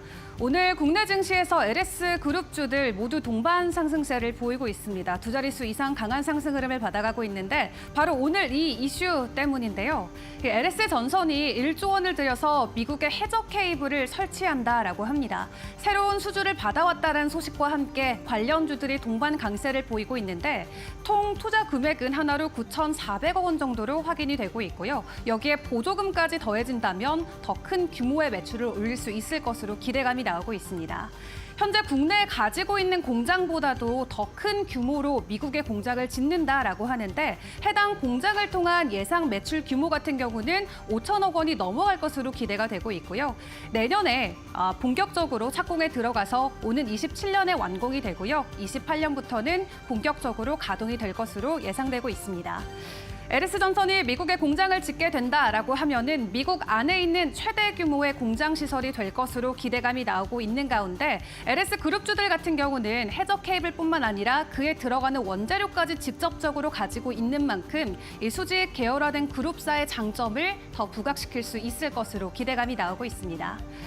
무엇보다 가장 기대되는 건 북미 쪽의 해적 케이블 산업이 본격적인 개화기에 들어갔다라는 부분이 될 것 같은데요. 해적 케이블은 바다 밑에 설치해서 땅과 땅 사이를 연결하는 광선 케이블입니다. 보통 우리가 사용하고 있는 이 인터넷 같은 경우도 모두 해적 케이블을 통해서 전달이 되게 되는데 사실 인공위성을 통한 인터넷 전송은 1% 정도밖에 되지 않는 수준이라고 하죠. 여기에 최근에 AI 투자 급증에 따라서 전력 수요가 확대되고 있는 만큼 앞으로의 수요 증가도 지속적으로 증폭될 것으로 보여지고 있는데요. 미국의 해적 케이블 수요 공급을 보시면 지금 2023년 정도까지는 공급과 수요가 어느 정도는 맞물리는 모습을 보이지만 추가적으로 급속도로 수요를 따라가지 못할 것으로 공급이 보여지면서 앞으로에 대한 기대감이 계속해서 올라가고 있는 상황입니다. 이 공급을 막고 있는 LS 측면에서는 당연히 긍정적인 매출이 전망될 수밖에 없는데요. 오는 2030년까지 지속적인 매출 우상향이 기대되면서 조 단위대 매출까지도 기대를 해보실 수 있을 것 같습니다. 그리고 여기서 가장 중요한 포인트는 지금 북미 해적 케이블 공장이 단 한 곳에 불과하다라는 게 되겠고요. 굉장히 블루 오션이기 때문에 LS가 먼저 선점해서 공장을 만들고 또 여러 프로젝트들을 따오게 된다면 직접적인 매출로 바로 연결될 수 있다는 부분이 현재 긍정적으로 평가받고 있습니다. 미국의 해적 케이블 시장 앞으로 10년 동안 연평균 30% 이상의 산업 성장을 보여줄 수 있을 것으로 기대감이 나오고 있는 만큼 오늘 관련주들 특히 기대감으로 더 큰 폭의 오름폭을 보이고 있는데 증권가에서도 관련주들과 관련해서 여전히 긍정적인 전망을 내놓고 있는 상황입니다. 그 외에 또 추가적인 투자 포인트들은 어떤 것들이 있을지도 확인을 해보도록 할 텐데요.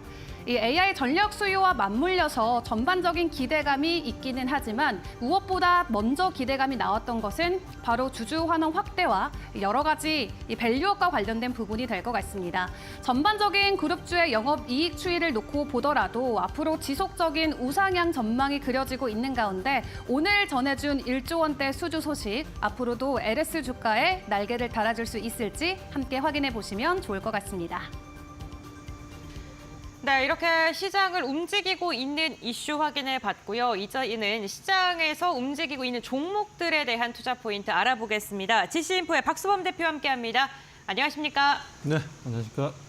네, 반갑습니다. 오늘 첫 번째 종목부터 알아보겠습니다. 오킨스전자 들고 오셨는데요. 투자 포인트 들어보겠습니다. 네, 오킨스 전자를 좀 들고 나왔는데, 들고 나온 이유는 CXL로 인해서 이제 주가가 크게 상승할 수 있겠다라고 좀 판단이 들어서 좀 가지고 나왔습니다. 아무튼 요즘에는 지금 현재 HBM으로 인해서 상반기 같은 경우에는 관련 종목들의 주가 움직임이 상당히 좀 강했었던 부분들이었고요. 이제 후반기로 좀 지금 상반기에서 이제 후반기로 좀 접어드는 부분들에 있어서 HBM 관련주들이 너무나 좀 저점 대비해서 너무나 많이 올라온 건 사실입니다. 그렇기 때문에 거기다 보면 100%는 기본이고 200%, 300% 이상 주가 상승 흐름을 보여준 종목들이 워낙 많았기 때문에 관련해서 이제는 이제 CXL 관련 종목들도 하반기부터는 좀 우리가 관심 가지고 좀 대응할 필요가 있지 않냐. 왜냐하면 이제 내년부터 본격적인 양산에 들어가고 내년에 또 지금 현재는 메모리 쪽 같은 경우에는 이제 CXL 2.0 전환형을 좀 만들어내긴 했지만 이게 지금 이제 CPU라든가 여러 가지 지금 연동되어야 돼 GPU도 마찬가지고 이게 지금 만들어지질 않아가지고 뭐 사용을 못 하고 있는 상황입니다. 뭐 그러다 보니까 이제 내년 같은 경우에는 뭐 인텔 쪽에서도 CPU를 갖다 만들겠다는 얘기도 나왔기 때문에 뭐 그런 관점에서 보자면 좀 오키전자 또한 우리가 관심 가져야 하는데, 자 오키전자 같은 경우에는 원래 이제 반도체 메모리 쪽 이제 테스트하는 소켓을 만드는 업체입니다. 지금 이제 삼성전자라든가 SK하이닉스라든지 다들 동사가 지금 이제 납품을 하고 있는 회사이기도 하고요.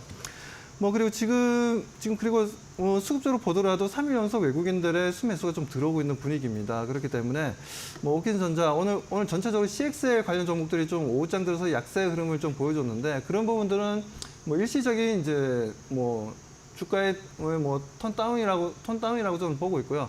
뭐 그렇게 중요한 흐름들은 아니고 그 수급적인 문제로 인해서 좀 발생하는 뭐 요즘 워낙 또 데이 트레이딩 하시는 분들이 워낙 많지 않습니까?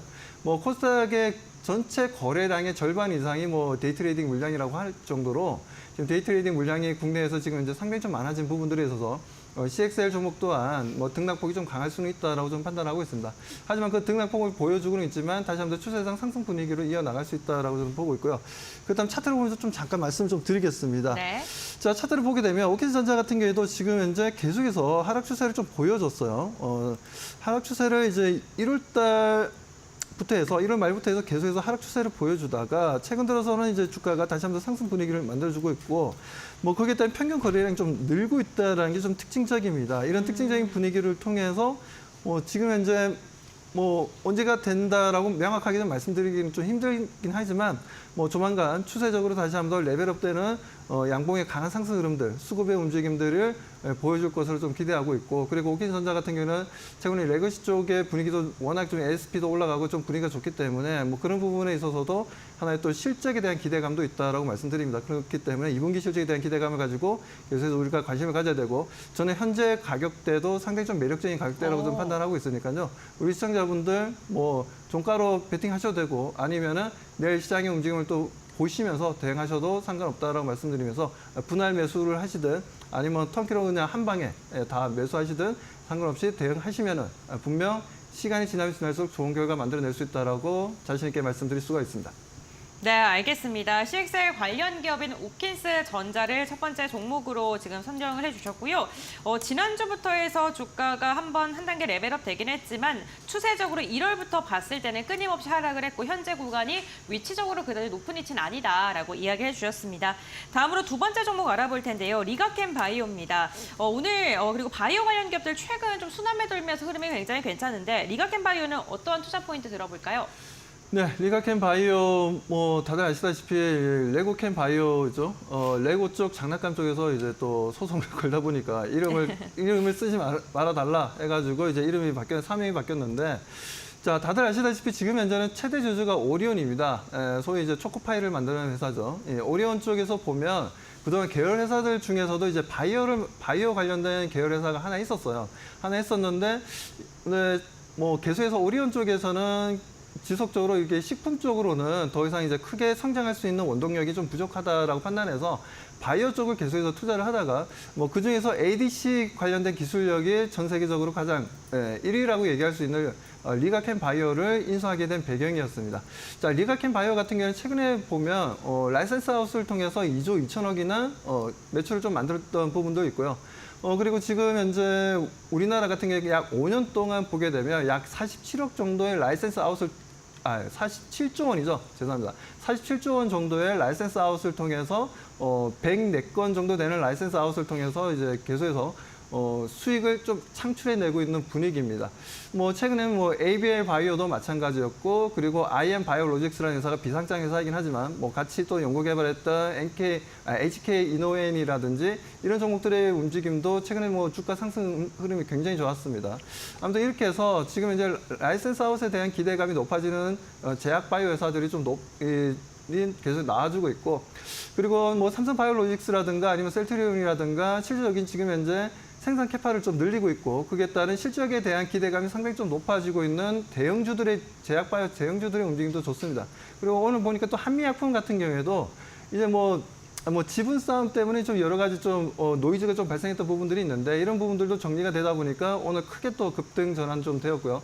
뭐 이렇게 흐름들이 제약바이오 쪽이 심리적으로도 마찬가지로 투자 심리가 좀 살아나고 있고 그 투자 심리가 살아나면서 다시 한번 주가가 상승 전환을 하고 있고 그리고 2분기 실적에 대한 기대감도 높아지고 있는 부분이다 보니까 제약바이오가 이런 실적 기대감에 상당히 좀 좋은 움직임을 보여주고 있다. 그중에서 제가 보는 관점에서는 리가켄 바이오가 우리 개인 투자자분들에게는 지속적인 수익을 가져다 줄 수 있는 좋은 종목이고 그리고 ADC라는 부분들은 뭐 워낙 많이 또 우리 시청자분들이 뭐 경제 방송이라든가 여러 가지 자료를 통해서 많이들 알고 계실 겁니다. 아무튼 ADC 관련해서는 지금 현재 국내에서는 해외 쪽이든 국내든 지금 현재 리가켄 바이오가 기술력이 탑픽으로 지금 꼽히고 있는 부분들에 있어서 앞으로의 성장성 그리고 앞으로의 임상 실험이 진행되는 부분들에 있어서의 지속적인 투자 심리가 완화되면서 지금 계속해서 매수에 대한 기대감을 높여나갈 수 있다라고 말씀드리고요. 차트를 좀 잠깐 보도록 하겠습니다. 차트를 보게 되면 자 리가켄 바이오 같은 경우에도 지금 현재 뭐 행보 구간을 계속해서 이어나가다가 지금 현재 보시는 것처럼 전 고점을 좀 돌파했었어요. 최근에 전 고점 부근이었던 8만 원을 좀 돌파하면서 다시 한번 새로운 신고가 랠리를 만들어내고 있습니다. 어떻게 보면 52주 신고가 랠리를 만들어내면서 새로운 뭐 한 단계 레벨업이 계속해서 되고 있다라는 거죠. 거래량도 양호하게 잘 형성되고 있고요. 주가라는 게 항상 그렇습니다. 이렇게 좀 상승을 하면서 상승하는 분위기에 있어서 다시 한번 거래량을 이렇게 좀 살짝 죽이면서 올라간다. 이건 지속적인 상승을 의미한다라고 좀 보시면 될 것 같습니다. 그렇기 때문에 지금 차트 흐름도 상당히 기술적인 움직임도 상당히 좋고 수급의 움직임도 좋고 지금 일봉의 모양도 좋은 움직임 가져가고 있으니까요. 그리고 동사의 앞으로의 성장 스토리에 대한 기대감도 높다 보니까 리가켄 바이오 같은 경우에도 계속해서 좀 우리가 관심 가지고 혹시나 없으신 분들은 지금 현재도 매수 가능하다라고 말씀드리고 그리고 혹시나 가지고 계신 분들 같은 경우에는 좀 눈높이를 좀 높여서 저는 적어도 한 10만 원 이상 좀 더 중장기적인 관점으로 보자면 한 13만 원까지도 좀 바라봐도 좋은 종목이라고 말씀드리고 싶습니다. 네, 알겠습니다. 두 번째 종목으로 리가켄 바이오 선정을 해주셨습니다. 오늘도 역사적 고점에 대한 돌파 시도를 하고 있는데 앞으로의 성장 가능성과 금리 인하 뭐 이런 여러 가지 복합적인 요소를 봤을 때 상승 여력이 더 충분하다라고 말씀을 해주셨습니다. 이렇게 종목 두 가지 확인해 봤고요. 그렇다면 오늘 시장에서 주목해 볼 만한 이슈 또 하나 체크해 보겠습니다. 이은주 앵커가 전해드립니다. 네, 오늘 우리 시장을 움직이고 있는 이슈 함께 확인해보는 마켓 무버 시간입니다. 오늘 지수가 전반적으로 부진함에도 불구하고 그동안 주가 하락을 면치 못했었던 한때 국민주 타이틀을 얻었던 네카오 관련주들 오늘은 소폭이지만 상승 흐름을 보여주고 있는 모습인데요. 지난 3개월 동안 네카오의 시가총액 감소액이 1위와 2위를 차지하면서 불명예 타이틀을 안기도 했습니다. 주요 서비스의 경쟁이 심화되고 있는 가운데 최근에는 AI 쪽과 관련돼서도 상당히 부진하다라는 평가까지 더해지면서 주가 차트 흐름 보시면 지속적으로 하향하는 모습이 나오기도 했는데요. 지난 3년 동안의 주가 추이를 놓고 보시면은 카카오 같은 경우는 반토막, 네이버 같은 경우는 4분의 1토막 구간에 내려와 있는 상황이라고 합니다. 이렇다 보니까 아무리 국민주라는 타이틀이 있다고 하더라도 소액 투자자 관점에서는 매도를 할 수밖에 없는 상당히 부담스러운 종목이 될 수밖에 없는데 그렇다 보니까 카카오 같은 경우에는 지난 1년 동안 24만 명의 소액 투자자들이 떠났다라는 데이터도 확인을 해볼 수 있겠습니다. 그렇다면 현재 구간에서 많은 분들이 이렇게 외쳐보고 싶으실 것 같은데요. 그래서 언제까지 안 좋은 걸까요? 이에 대한 해답을 증권사 리포트들을 통해서 함께 확인을 해보도록 하겠습니다. 종목별로 확인을 해보도록 할 텐데요. 카카오 같은 경우는 한 줄로 정리해서 잠시 쉬어가는 구간이다라고 생각하시는 게 조금은 마음이 편할 것 같습니다. 이번 기회도 시장 컨센을 하회하는 현재 실적이 나올 것으로 전망치가 나오는데 2분기 매출액은 2조 원 그리고 영업이익은 1,200억 원이 전망되고 있습니다. 전년 대비해서 그리고 동기 대비해서도 모두 플러스권이긴 합니다만 시장의 기대치를 하회하는 모습이기 때문에 일단 2분기 실적과 관련해서는 큰 기대감을 가져가지 않는 게 좋을 것 같고요. 카카오톡이라는 톡 비즈 사업 자체는 견조하지만 중요한 건 콘텐츠 중심의 자회사들이 부진한 게 실적에는 악조건으로 작용이 되고 있는 것 같습니다. 카카오 게임즈나 SM 엔터테인먼트 그리고 카카오 엔터와 같은 미디어 사업부 투자자분들의 부진함이 연말까지도 이어질 수 있다라는 부정적인 전망치가 나오고 있는 가운데 그래도 긍정적으로 우리가 생각해 볼 부분은 하반기에 새로운 CEO가 선임될 수 있다라는 게 되겠고요. 새로운 CEO 선임과 함께 또 신규 전략 그리고 방향성이 구체화될 수 있다라는 부분, 하반기에 좀 턴어라운드 모멘텀으로 작용될 수 있을지 함께 지켜보시죠. 이어서 네이버도 함께 볼까요? 네이버의 한 줄 평은 딱히 문제는 없는데 말이지입니다. 딱히 못하는 것도 없고 전반적인 실적과 매출 모멘텀도 나쁘진 않지만 올해 상반기에 있었던 일본 쪽의 이슈가 주가에는 상당히 부담이 되고 있는 모습입니다. 먼저 실적부터 확인을 해보면 카카오와 상당히 유사한 모습을 보여주고 있죠. 매출액 같은 경우는 2조 원대 그리고 영업이익은 4천억 원 전망이 되고 있는데 전년 대비해서의 수치를 확인했을 때는 카카오와 동일한 모습을 보이고 있고요. 또 카카오와 동일하게 컨센서스 시장의 기대치를 하회할 것으로 현재 예상이 되고 있습니다.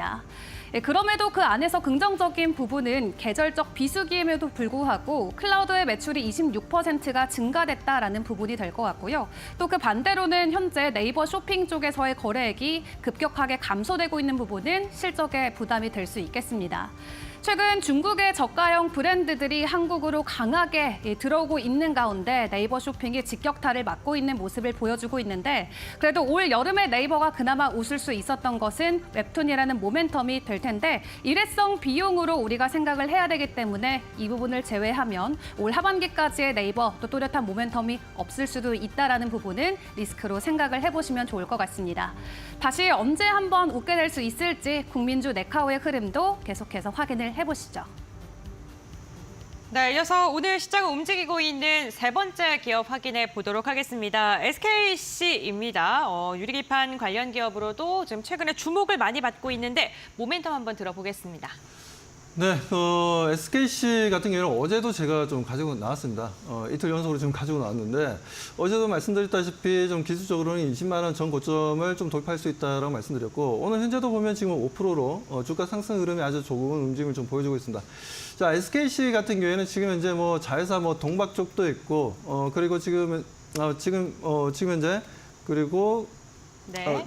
앱솔릭스라는 또 유리기판 쪽도 있죠. 아무튼 이쪽도 중요한데 지금 현재 제가 좀 전체 매출에 SKC의 전체 매출에 있어서 66%가 어디서 발생하고 있냐면 화학제품 쪽에서 발생을 하고 있습니다. 화학제품 쪽에서도 좀 보게 되면 자 PG 같은 경우에는 이제 무생부치죠. 이 무생부치를 통해서 그 의약품이나 화장품이나 식품 첨가제도 많이 쓰이고 있습니다. 그렇기 때문에 이쪽으로도 지금 현재 계속해서 매출이 좀 증가하고 있는 추세의 움직임을 좀 보여주고 있고요.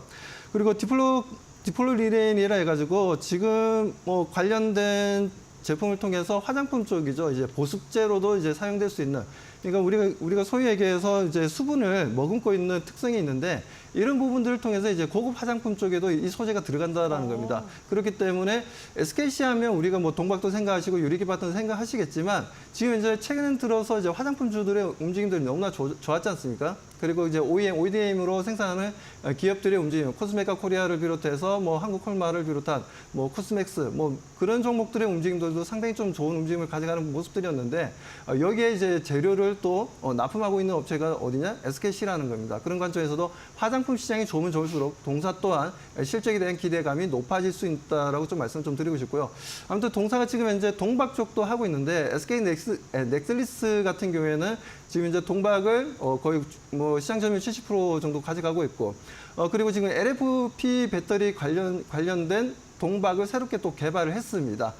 기존에 이제 리튬이온 배터리에 들어가는 동박을 좀 만들었던 부분들이었는데 이제 LFP 배터리에 들어가는 동박도 만들어서 LFP 배터리 같은 게 최근에 좀 주목을 받고 있는 이유가 또 하나의 또 뭐 저가로 좀 판매가 되고 있다라는 부분들도 있지만 ESS 분야에서 이번에 테슬라 실적도 보십시오. 실적을 보면 차량은 그렇게 뭐 판매량이 서프라이즈는 아니었지만 ESS 쪽으로 해서 판매량이 2배는 좀 껑충 뛰었다라는 겁니다. 그렇기 때문에 요즘 ESS 쪽이 리튬이온 배터리 같은 경우에는 화재가 발생하고 좀 문제점이 좀 발생하다 보니까 뭐 공간의 제약도 없고 한 부분들이 있기 때문에 그렇다고 에너지 밀도가 너무나 높을 필요도 없고 그러다 보니 ESS 쪽에서 LFP 배터리에 대한 사용이 점점 늘어나고 있고 이 부분에 대한 시장을 막하기 위해서 지금 현재 새롭게 LFP 배터리에 들어가는 동박을 좀 개발했다는 부분들 이 부분이 보니 동사의 실적이라든가 여러 가지 면에 있어서 앞으로 하반기도 상당히 좀 기대된다라고 좀 말씀을 좀 드리고 싶고요.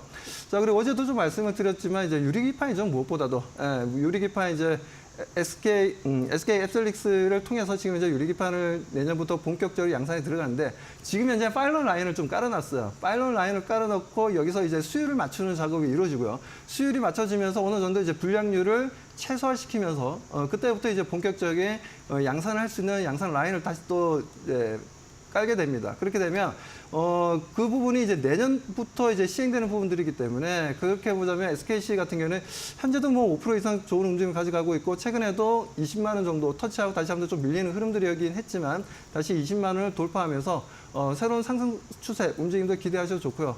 지금 현재도 아직 늦지 않았습니다. 앞으로의 기대감이 상당히 좀 높은 기업이니까요. SKC에 대해서는 저는 지금도 계속해서 뭐 지금 설명하다 보니까 뭐 첫 번째, 두 번째 종목도 계속해서 현재가 매수하셔도 좋습니다라고 계속해서 말씀드리고 있지만 SKC 또한 지금 현재가로도 매수하셔도 상당히 좋고요. 뭐 어제도 제가 말씀드렸죠. 어제도 너무 좋으니까 분명히 우리 SKC를 좀 들고 갈 필요가 있다라고 말씀드렸고 지금 현재 좋은 분위기 이어가고 있고 앞으로 뭐 SKC를 가지고 계신 분들은 단기적인 대응보다는 제가 말씀드린 대로 투자 전략대로 20만 원을 돌파하면서 수급적인 움직임들을 보고 그때 가서 좀 더 들고 갈지 아니면 단기적으로 차익 실현하고 다시 진입을 할지 판단하셔도 괜찮으니까요. 지금 무조건 들고 가셔야 된다고 말씀드립니다. 네, 알겠습니다. 세 번째로 SKC 이야기 나눠봤습니다. 화학 부분의 화장품 산업, 동박 그리고 유리기판까지 앞으로의 모멘텀이 충분하다라고 이야기해 주시면서 6월에 터치했던 직전 고점 20만 원 선 돌파까지 기대해 볼만하다. 가격 전략 제시해 주셨습니다. 다음으로 네 번째 종목 들어보겠습니다. 방산주 한 종목 들고 오셨는데요. LRG 넥스원 투자 포인트 들어보겠습니다. 네, 뭐 지금 현재 방위산업 관련주들이 오늘 정말 오전부터 아침부터 좀 강한 상승 흐름을 좀 보여줬습니다. 아무래도 하나에어로스페이스의 이제 K9 자주포가 또 이제 루마니아를 통해서 이제 판매되었다는 부분들, 1조 4천억 정도의 수출 물량을 좀 형성되었다는 부분들, 이런 부분들이 좀 부각된 부분들이 있었고요. 뭐 현대로템 같은 경우에도 지금 폴란드 쪽에 이제 K2 전차에 대한 이제 추가적인 수출 물량에 대한 이슈도 좀 나오고 있는 부분들이죠. 근데 이렇게 해서 지금 이제 방위산업 쪽이 지금 계속해서 좋은 움직임을 좀 보여주고 있습니다. 수출 물량이 지금 이제 동유럽 쪽으로 계속 일어나고 있는데 이런 부분들은 아무래도 최근에 우크라이나 쪽에 이제 수도가 키우이지 않습니까? 키우 쪽으로 러시아 쪽에서 약 40발이 넘는 미사일을 좀 발사를 했죠. 그에 대한 이제 피해를 받고 그러다 보니까 동유럽 쪽 국가들이 아무래도 좀 긴장감이 좀 더 높아진 것 같아요. 그러다 보니 좀 빠르게 지금 현재 방위산업 쪽을 통해서 지금 계속해서 발주가 좀 일어날 것으로 좀 기대를 하고 있습니다. 자, 여기에다 이제 이스라엘 같은 경우는 가자 지구가 이제 전쟁이 종료될 분위기인데 여기서 다시 한번 좀 얘기가 나오고 있는 게 지금 이제 레바논 쪽에 이제 쪽이죠. 레바논 쪽에서 지금 현재 헤즈볼라와 전쟁을 좀 할 수 있다는 부분들, 이 부분들 또한 지금 현재 그렇게 된다면 이란도 전쟁에 참가할 수도 있고요. 그리고 예멘 같은 경우에도 전쟁에 참가할 수 있습니다. 그렇게 된다면 좀 중동 리스크가 좀 더 커지는 거 아니냐라는 이제 불안감도 지금 현재 시장에서 지금 우리가 좀 볼 수 있는 부분들이고, 그리고 또 남중국해 같은 경우에는 이제 중국이 인공섬을 좀 만들다 보니까 거기서 이제 우리 영해다 라면서 지금 이제 주변 국가의 베트남이라든가 필리핀이라든가 인도네시아라든가 태국이라든지 그리고 말레이시아도 마찬가지고 이런 국가들 간에 지금 현재 영해 관련된 이제 이슈가 좀 뜨거워지고 있습니다. 여기다 또 중국과 대만 간의 양안 간의 지금 현재 분위기가 좀 안 좋아지고 있는 부분들, 그리고 우리나라 같은 경우에도 지금 현재 북한과 러시아가 지금 가까워지고 있고 거기에 대한 이제 무기 관련된 이슈들도 계속해서 나와주고 있고 그리고 북한 같은 경우에는 이제 러시아의 탄도미사일에 대한 기술력을 좀 현재 계속해서 지금 현재 수입하고 있다는 부분들, 이런 부분들을 통해서 한반도 또한 긴장감이 좀 높아지고 있는 분위기가 연출이 되고 있는 상황이죠. 그러다 보니 아무래도 좀 이런 방해산업 관련 주들이 다시 한번 좀 움직임을 보여주고 있고, 그게 대한 하나시스템도 오늘 움직이 좋고 하나에어로스페이스의 움직임도 상당히 좋았고, 그리고 풍산이라든지 여러 방해산업 쪽이 좋았지만 LRG 넥스원과 같은 종목들, 정밀 타격할 수 있는 회사들, 정밀 타격할 수 있는 미사일을 만드는 회사들도 우리가 지켜봐야 되는데, 이번에 우크라이나 러시아 전쟁에서도 우리가 봐왔고 가자지구 전쟁도 봐왔지만 중요한 거는 드론이라든가 정밀 타격 미사일에 대한 중요성이 상당히 부각되었다는 거다. 저도 뭐 과거에 뭐 군대를 갔을 때 뭐 각계 전투라든가 뭐 그런 훈련도 받았지만 그런 것들이 이제 무의미해지고 있고 오히려 드론이라든지 정밀 타격 미사일을 통해서 정확하게 적을 선별할 수 있는 뭐 그런 전쟁으로 지금 현재 전쟁 양상이 바뀌고 있고 그 승리에 대한 부분들도 그런 무기를 많이 가지고 있음으로 인해서 승리에 대한 부분들도 바뀌고 있다는 거죠. 그렇기 때문에 뭐 그런 부분들에 있어서는 이제 LIG 넥슨 같은 경우에는 지대공 미사일이 되었던 지대지 미사일이 되었던 간에 지금 현재 계속해서 꾸준하게 제품 개발하고 있고 그리고 지금 현재 하고 있는 정밀 타격 미사일뿐만 아니라 지금 우주 산업 쪽도 지금 현재 발을 넓혀서 그 부분들 또한 지금 현재 새롭게 개발을 좀 하고 있는 것으로 알고 있습니다. 그래서 우주 산업 관련된 수혜 주기도 합니다. LIG 넥슨 같은 경우에. 뭐 그렇기 때문에 그런 부분들로 봤을 때는 LIG 넥슨 오늘 큰 움직임이 없었지만 앞으로의 주가 상승 흐름들 계속해서 우리가 관심 가지고 지켜볼 필요가 있다라고 말씀드립니다. 네, 알겠습니다. 마지막으로 LIG 넥슨 언급을 해주셨습니다. 오늘 방산조 같은 경우에는 개장 직후보다는 다소 탄력이 떨어진 모습, 둔화된 모습 확인되고 있는데 최근 꾸준하게 관심을 둘만하다라고 이야기해 주셨습니다.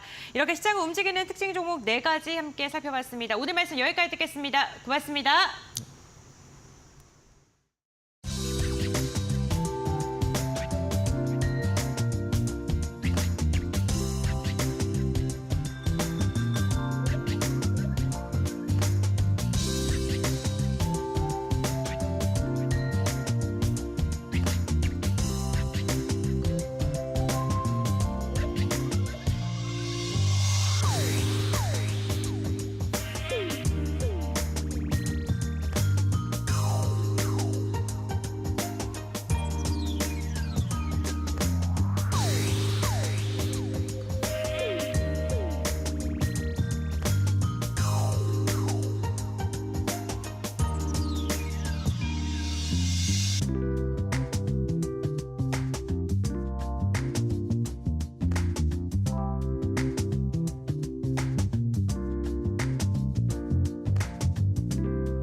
네, 이제 국내 증시 마감 한 8분여를 앞두고 있는 상황입니다. 마감 전략 세우고 가겠습니다. 오늘 이 시간 SK증권의 서용원 차장과 알아보겠습니다.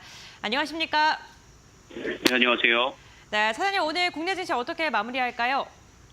네, 오늘 파월 의장의 발언으로 인해서 우리나라 시장은 좀 쉬어가는 모습이 나타나줬습니다. 아무래도 미국 같은 경우에는 파월 의장의 발언이 있었음에도 불구하고 기술주들의 상승세로 인해서 상승하는 흐름들을 보였습니다만 한국 증시는 아무래도 금리에 대해서 좀 더 민감하게 반응할 수밖에 없는 상황이고 그동안에 좀 상승을 했던 부분들이 있기 때문에 거기에 따른 차익 실현 매물이 나왔다라고 좀 볼 수가 있겠습니다.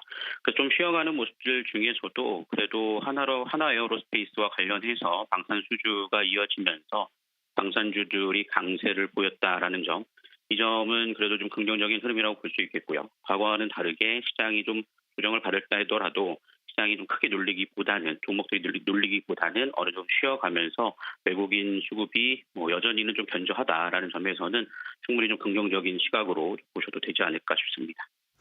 네, 오늘 종목별로 차별화가 나타나긴 했습니다만 지수단에서 봤을 때는 변동성이 크지 않았던 하루였던 것 같습니다. 그렇다면 마감장에 우리 어떠한 종목 눈여겨보면 좋을까요? 네, 오늘 제가 관심 있게 보고 있는 종목은 모바일 어플라이언스 좀 보고 있습니다. 자동차 관련 부품을 개발하는 기업이다라고 볼 수 있겠고요. 특히나 아이다스 관련해서 센서를 개발을 하면서 자율주행 관련주로서 좀 부각되는 모습들을 좀 보이고 있습니다. 종목 같은 경우에는 최근 테슬라 상승과 더불어서 이제 곧 8월 달에 테슬라가 택시 또 무인 택시를 좀 출시한다는 소식들이 좀 전해지고 있고 지속적으로 좀 투자가 이루어진다는 점을 감안해 볼 때 상승세가 이어질 가능성이 높다라고 좀 보고 있고요. 최근 발에 대한 좀 블랙박스 설치 요건도 좀 있는 상황이기 때문에 그런 수요와 더불어서 모멘텀이 좀 작용할 수 있다라고 좀 생각을 하고 있습니다. 네, 알겠습니다. 오늘 모바일 어플라이언스 짚어주셨는데요. 자율주행 관련 섹터 꼼꼼하게 확인해 보겠습니다. 오늘 말씀 여기까지 듣겠습니다. 고맙습니다. 네, 감사합니다. 네, 7월 10일 수요일 오늘 개장 이후로 이제 5분을 남겨두고 있는 상황입니다. 코스피와 코스닥 현재 오후 들어서는 서로 엇갈리는 모습을 보이고 있는데 현재 시장 상황과 내일 어떤 전략들을 세우면 좋을지 전문가님과 이야기 나눠보도록 하겠습니다. 오늘은 주식와이프 파트너님과 이야기 나눠보죠. 어서 오세요. 네, 안녕하세요. 네, 그래도 다행인 건 오늘 방송 시간을 좀 기준으로 코스피가 조금은 좀 힘을 내주는 모습이 나오고 있는데 오늘 전반적으로 시장 분위기 어떻게 보셨을까요?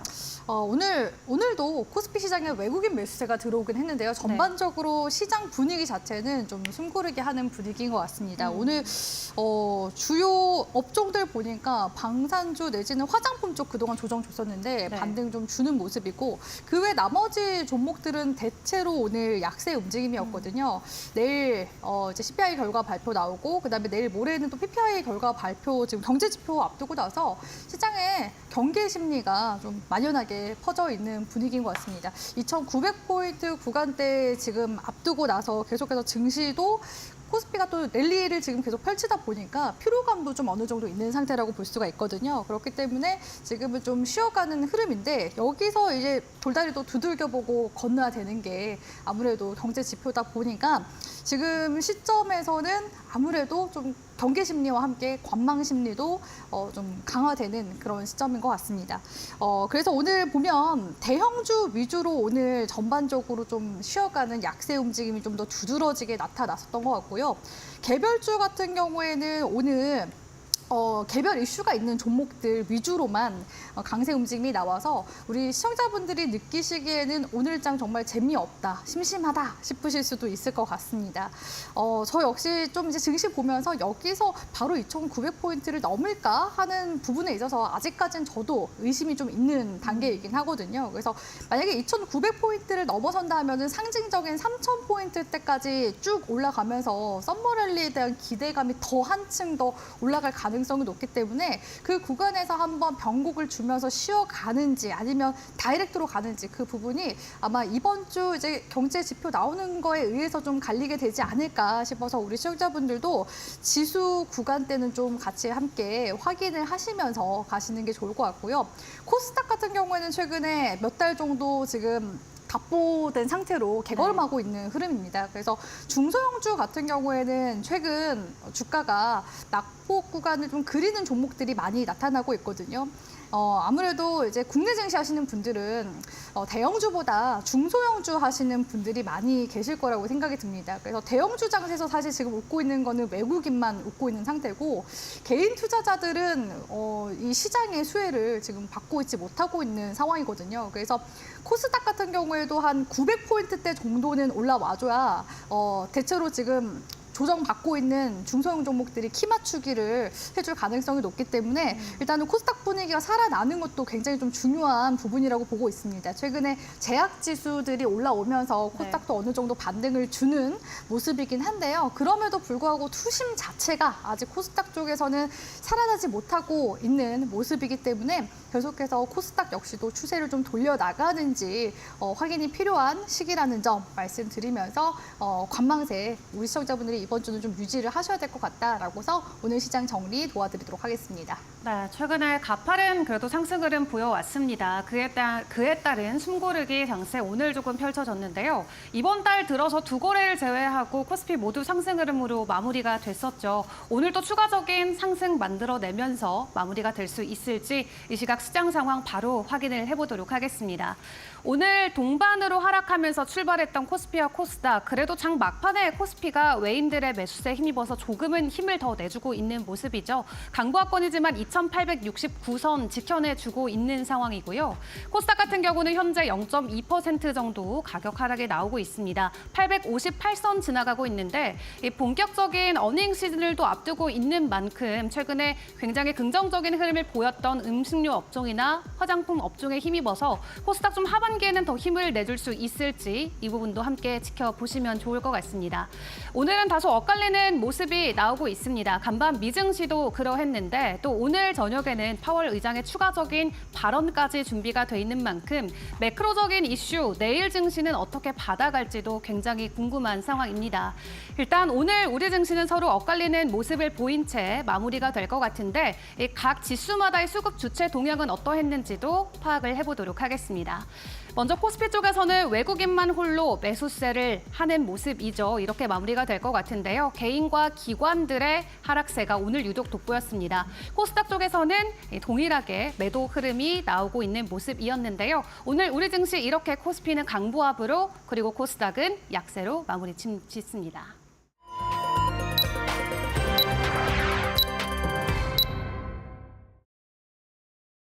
네, 수요일장 국내 증시 마감을 했습니다. 오늘 참 지리한 박스권 국면에서 움직임을 보여줬던 양 지수였습니다. 조선주 전력기기 관련 기업들 흐름 괜찮았고요. 오늘 명확한 섹터가 부재하다 보니까 한동훈 테마, 정치 테마주 다시금 좀 시장의 주목을 받는 모습이 나타났습니다. 그렇다면 이데일리 스핀을 통해서 오늘 시장을 주도했던 섹터와 종목들 조금 더 자세하게 확인해 보도록 하겠습니다. 네, 오늘 시장을 주도했던 종목들과 섹터 살펴보겠습니다. 지금 상승률 상위 종목을 보게 된다면요. 한동훈 테마주들이 대거 이름을 올리고 있는 것으로 확인되고 있고요. 전선 관련 기업이 26%까지 상승하는 모습도 굉장히 특징적이었습니다. 네, 거래량 상위 종목들 보면 어제 좀 시장에서 주목을 받았던 원전 관련 기업들 오늘 거래량 다소 쏠리는 모습이었습니다만 차익 매도 물량이 거세게 나오면서 시세 연속성을 가져가시기는 조금 어려운 이야기가 나왔습니다. 오늘 ESS가 좀 시장에서 주목을 받았습니다. 삼성 SDI가 미국에서 수주를 성공하게 된다면 역대 최대 수주가 달성될 수 있다라는 기대감이 나오면서 ESS 테마 6% 이상 상승하는 모습이 나타났고요. 이와 함께 구리 가격이 지속적으로 상승할 것이다. 구리가 계속 부족할 것이다라는 분석이 나오면서 오늘 구리 테마도 7% 이상, 비만과 당뇨 테마 오늘도 역시나 강한 추세 상승을 이어가는 모습이 특징적이었습니다. 그렇다면 오늘 우리 시장은 어떻게 마무리 졌을까요? 지수단 함께 살펴보도록 하겠습니다. 네, 오늘 양 지수 마지막에는 다소 엇갈린 모습 나타났습니다. 오늘 치초가만 하더라도 양 시장 모두 다 하락으로 출발을 알렸었는데요. 유가증권 시장 외국인이 매수로 돌아서면서 이로 인해 지수가 좀 힘을 받는 모습이었고 결국에는 강보합권에서 마감하는 데 성공을 했습니다. 코스닥 같은 경우에 지리한 박스권 움직임을 이어갔던 것이 특징적입니다. 860에서 854, 이 4포인트 내에서 움직임을 가져갔었는데 다만 이 박스권 내에서도 121선을 무너지는 모습, 터치하는 모습 나타나다가 다시금 회복하는 모습을 보여줬던 하루였습니다. 시가총액 상위 움직임 함께 살펴보시죠. 유가증권 시장 살펴보겠습니다. 네, 오늘 삼성전자가 명확한 방향성을 보여주지는 못했습니다. 다만 하락 출발했던 삼성전자 오늘 보합권에서 마무리하면서 일봉상으로는 양봉으로 마감하는 데 성공했고 SK하이닉스 역시나 상승으로 전환하면서 23만 9천 원 선까지 회복해준 채 마감하는 데 성공을 했습니다.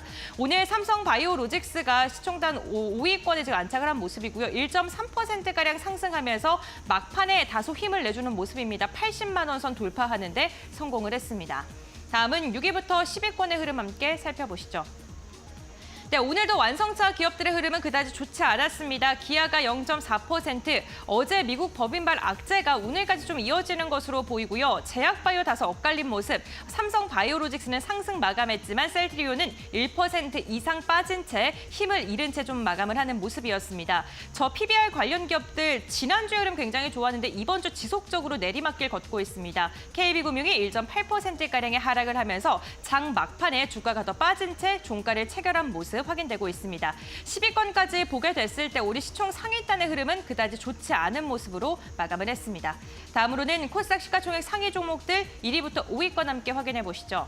네, 2차 전지 관련 기업도 오늘 한 걸음 쉬어가는 분위기입니다. 테슬라가 10거래일 연속 상승 마감했음에도 불구하고 에코프로 그룹주들 나란히 좀 빠진 채 마감을 했고요. 반면 제약바이오 관련 기업들 엇갈린 모습입니다. 최근에 수급이 좀 다소 안 좋아서 주춤했던 알테오젠이 다시금 2% 이상 상승하면서 마감했고 HLB 같은 경우에는 1%가량 빠진 채 마감을 했습니다. HLB와 에코프로 시가총액 차이 이제 1조밖에 차이가 나지 않는데 시총 순위 변동이 또 나타날지 이 부분 확인해 보셔야 될 것 같고요. 삼천당제약 어제 이어서 오늘도 2% 이상의 강한 상승, 역시나 21만 원 선 시원하게 돌파하는 모습 나타났습니다. 다음으로는 6위부터 10위권의 흐름 함께 확인해 보시죠. 네, 6위부터 10위권 혼조 양세가 펼쳐졌습니다. 같은 섹터 내에서도 다소 엇갈린 모습이 나타났고요. 리노공업은 상승 마감했지만 HP, SP 같은 경우에는 1%가량 하락하면서 반도체 공전단에서도 다소 엇갈린 모습이 특징적입니다. 미용 의료기기 업체 오늘 흐름 괜찮습니다. 클래시스가 1.3%가량 상승 마감하는 데 성공을 했습니다. 지금까지 마감 상황 함께 확인해봤습니다. 네, 7월 10일 수요일 우리 시장 모두 보합권에서 마무리가 됐습니다. 경제 지표 발표를 앞두고 어느 정도 숨고르기 장세, 눈치 보기 장세가 오늘도 여실히 드러났던 하루인데 일단 목요일, 금요일 각각 미국에서 주요 경제 지표 발표를 앞두고 있죠. 내일까지도 이러한 장세가 이어질지 궁금한데 내일의 전략 저희 어떻게 세워볼까요? 네, 일단 경제 지표가 나오는 만큼 경고의 목소리도 굉장히 좀 커지고 있는 시기인 것 같아요. 나스닥 지수와 지금 S&P 500 지수 보니까 여전히 지금 신고가 움직임 나타나고 있거든요. 그러다 네. 보니까 지금 JP 모건 쪽에서도 경고의 목소리가 같이 함께 나와주고 있는 모습입니다. 인플레 쇼크 시에 증시가 하락할 수 있다. 그러니까 조정에 대한 명분을 조금 만들어가는 듯한 그런 느낌이거든요. 근데 네. 그럼에도 불구하고 오히려 파월 연준 의장이 좀 더 비둘기적으로 발언을 했다는 점도 주목을 해보고 싶어요. 지금 이제 긍정적으로 경제 지표가 나오게 되면 물가 하락세를 이제 확인을 할 수가 있어서 금리 인하가 사실 너무 늦어도 그게 또 경제 부분에 있어서 안 좋을 수 있거든요. 그래서 그런 부분들을 고려했을 때 경제 지표 같이 좀 확인을 해보자라고서 얘기를 했습니다. 그러니까 금리 인하에 대한 의지는 일단 명확히 좀 밝혔다라고 볼 수가 있을 것 같거든요. 그러면 일단 증시가 경제 지표 확인하고 나서 또 얘기가 나올 거는 어떤 얘기가 나오겠습니까? 결국에는 9월 금리 인하 그러면 하겠네? 라고서 환호해서 올라간다든지 아니면은 아직까지는 조금 더 시간이 필요할 수 있겠구나. 연내 금리 인하가 2번 될까? 라는 이제 그런 의문점이 생기게 되면서 다시 이제 한 번 하지 않을까라는 이야기가 나오게 되겠죠. 그렇기 때문에 이번 주는 좀 중요하게 보셔야 될 것 같고요. 지금 관망장세다 보니까 오늘처럼 이제 개별 종목들 지지부진한 움직임 봤을 때 여전히 시장에서는 주도주를 좀 갈망하는 듯한 그런 모습들이 나와주고 있습니다. 그렇기 때문에 업종별 차별화된 그런 전략들이 좀 필요한 시기라고 보고 있고요.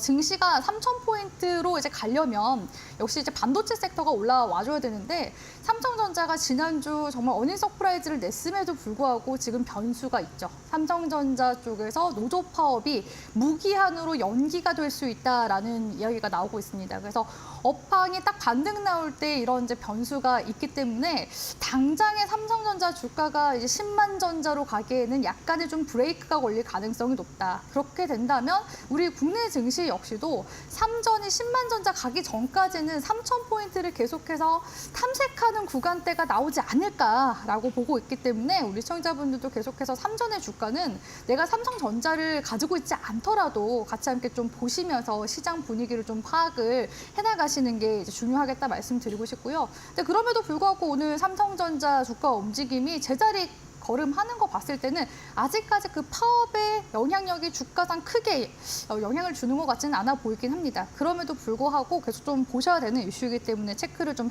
하셔야 될 것 같고요. 기존 주도주들 있죠. 수출 관련 종목들. 수출 관련 종목들이 오늘도 보니까 방산 관련주 올라가는 걸로 봤을 때 아직 끝나지 않았습니다. 네버엔딩 스토리라고 보실 수 있을 것 같은데요. 이런 이제 기존 주도주들 중에서 지금 또 조정을 주고 있는 섹터들도 속속들이 있기 때문에 그 섹터들이 지금 조정 이후에도 다시 반등으로 갈 수도 있어서 우리 시청자분들이 기존 주도주인 수출주들이 꺾였다고 해서 주가가 이제 하락세가 나왔다고 해서 끝났구나라고 보시기보다는 일단 조정 시기로 좀 보시면서 분위기를 좀 보셔야 될 것 같습니다. 그래서 분할 매수 관점도 계속해서 좀 유지해 나가시면서 증시 대응 전략 세워가셔라라고서 조언 드리도록 하겠습니다. 네, 인플레 지표 만약에 우리가 예상했던 것과 조금 다른 분위기로 나오게 된다면 인플레가 잡히지 않는 분위기가 재확인이 된다면 증시에는 더 큰 충격이 있을 수 있다. 이에 대한 대비도 필요하다 말씀을 해주셨고요. 그렇기 때문에 우리가 업황별로 조금 대비를 미리 하면 더 좋을 것 같다는 생각이 드는데 우리가 지금 시점에서 함께 긍정적으로 지켜볼 만한 업황과 종목은 어떤 게 있을지도 궁금하네요. 네, 일단 이번 주 내내 원전 관련 이슈가 들어온 거 보니까요. 시장에서 계속해서 이런 빅 이벤트를 좀 주목하는 듯한 모습이에요. 그래서 다가오는 그럼 지금 7월 달이니까 8월 달에 우리가 좀 기대해 볼 수 있는 이벤트는 뭐가 있을까 하면 아무래도 테슬라 쪽에서 자율주행 관련해서 네. 그 로보택시 발표회를 하게 되죠. 8월 8일에. 그렇기 때문에 7월 달부터 이제 종목들이 계속해서 움직임이 지금 나와주고 있긴 합니다.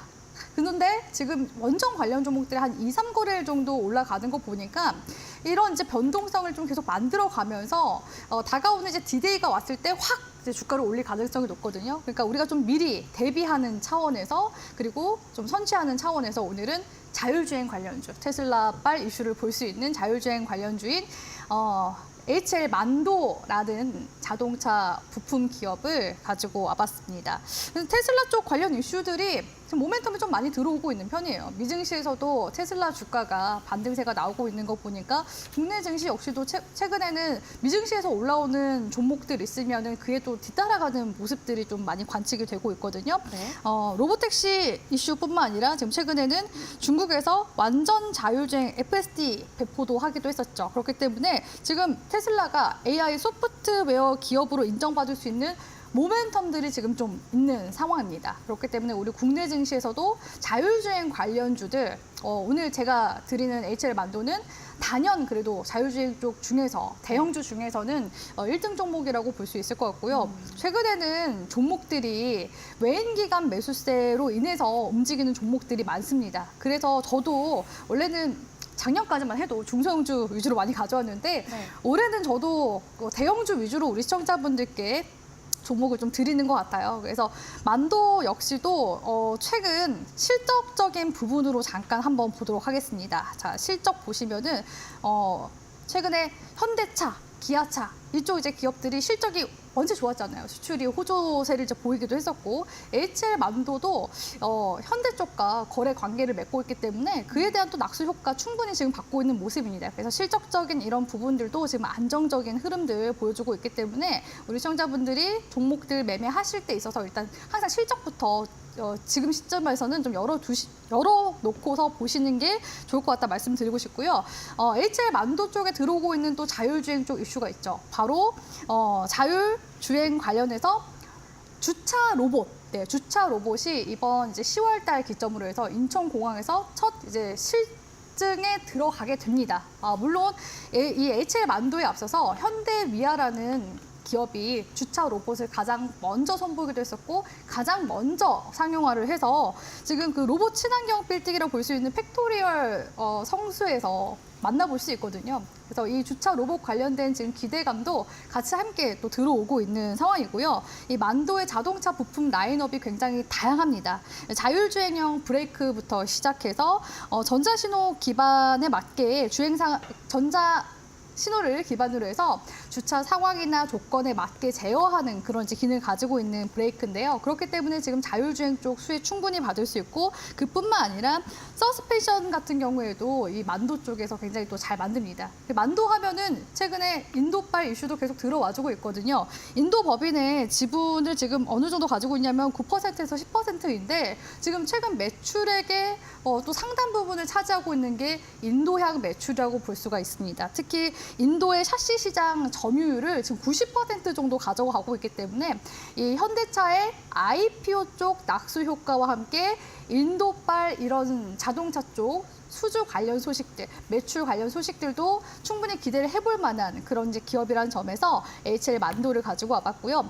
가격 전략 같은 경우에는 최근 시장에서 아무래도 현대차 이슈가 들어오다 보니까 거래량이 또 강하게 붙어주고 있는 모습들도 관측이 되고 있습니다. 단기적으로 이제 손절가 잡아본다고 치면 지금 42,000원 대 구간에 종가 마감했는데 42,000원 구간, 42,000원대 대비해서 4만 원 구간대 짧게 손절 라인 잡아가셔도 괜찮거든요. 지금 구간이 눌림목이라고 친다면 짧은 손절가 잡기 수월합니다. 그리고 목표 구간 같은 경우에는 47,000원 구간대 다시 한 번 더 넘어서게 되면 정고점 돌파로 가게 될 가능성, 우상향 추세로 나아갈 가능성 높기 때문에 목표 구간은 47,000원으로 잡아드리도록 하겠습니다. 네, 최근에 테슬라의 주가를 10거래일 연속 끌어올렸던 두 가지 이슈. 이번 달 말에 발표되는 2분기 실적 그리고 다음 달에 진행될 로보택시 데이가 될 것 같은데요. 해당 모멘텀으로 자율주행 관련주들 그 안에서도 HL만도 우리가 계속 지켜보자 말씀 주셨습니다. 목표가는 47,000원 선으로 제시해 주셨습니다. 오늘 파트너님과 도움 말씀 여기까지 함께하겠습니다. 수고하셨습니다.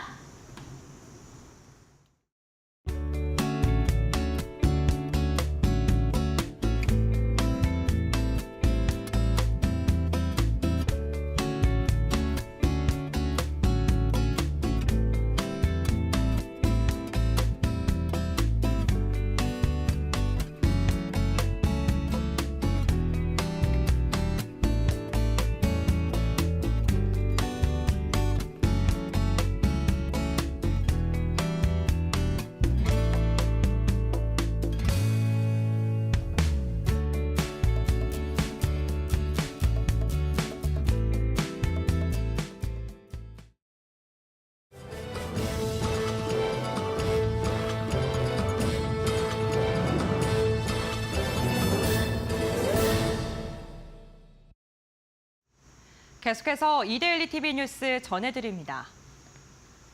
첫 소식입니다. 총파업에 나선 삼성전자 최대 규모 노조인 전국 삼성전자 노동조합이 오늘 무기한 총파업을 선언했습니다. 노조는 1차 파업 이후 사측의 대화 의지가 없음을 확인해 곧바로 무기한 총파업에 들어간다고 설명했습니다. 노조는 사측에 전 조합원 평균 임금 인상률 3.5%, 노동조합 창립휴가 1일 보장, 성과급 제도 개선 등을 요구했습니다. 사측은 현재까지 생산 차질은 발생하지 않았으며 정상적으로 라인이 가동되고 있다고 설명했습니다. 한편 노조에 따르면 지난 8일 총파업 참여 의사를 밝힌 인원은 6,540명으로 이 중 반도체 설비 제조 개발 직군은 5,211명입니다. 정부가 2027년까지 AI 유니콘 3개사를 육성하고 AI 국내 투자 규모를 1조 원까지 확대한다고 밝혔습니다. 오영주 중소벤처기업부 장관은 오늘 서울 조선팰리스 강남에서 AI 스타트업 링크업 협의회 첫 회의를 열고 초격차 AI 스타트업 레벨업 전략을 발표했습니다. 국내 AI 생태계는 기술 개발 능력은 우수한 반면 스타트업에 대한 민간 투자, 사업화 비율, 인력은 취약하다는 평가에 따른 결정입니다. 국내 AI 기업 2,354개사 가운데 AI 스타트업은 57.6%를 차지합니다. 앞서 중기부는 지난 3월 온디바이스 AI 챌린지 출범식에서 AI 스타트업이 LG전자, KT, SK 등 대기업과 협업할 수 있는 소통 채널을 만들겠다고 밝힌 바 있습니다. 올해 초 기업 밸류 프로그램 시행 이후 상반기 상장 기업들의 자사주 매입 소각이 증가했습니다. 오늘 한국거래소에 따르면 상반기 상장사들의 자사주 매입은 2조 3천억 원 수준으로 지난해 같은 기간 1조 8천억 원 대비 약 25.1% 증가했습니다. 같은 기간 자사주 소각은 전년 2조 4천억 원보다 190.5% 늘어 7조 원 규모를 기록했습니다. 상반기 기업들의 현금 배당은 34조 2천억 원 규모로 지난해 같은 기간보다 3.7% 소폭 늘었습니다. 김필환 아이빔 테크놀로지 대표가 내년 매출은 100억 원 이상 흑자 전환할 것으로 예상한다고 오늘 이데일리 TV와의 인터뷰에서 밝혔습니다. 김 대표는 내년에 생체 현미경 장비가 미국, 중국을 비롯해 유럽 주요 연구기관에 본격적으로 확대 공급될 것이라고 말했습니다. 아이빔 테크놀로지는 지난해 매출액 45억 원, 영업손실 29억 원을 기록해 기술 특례 방식을 통한 코스닥 상장을 준비하고 있습니다. 상장 3개월 후 오버행 우려에 대해 김 대표는 공모가는 시장 친화적으로 설정됐다며 3개월 이후에도 사업을 지속 개발할 것이며 이런 내용들을 시장에 잘 전달해 오버행 위험을 줄일 수 있도록 노력하겠다고 덧붙였습니다. 한편 아이빔 테크놀로지는 이날 서울 여의도에서 기업 공개 기자간담회를 열고 상장 전략과 포부를 밝혔습니다. 지금까지 이데일리 TV 뉴스였습니다.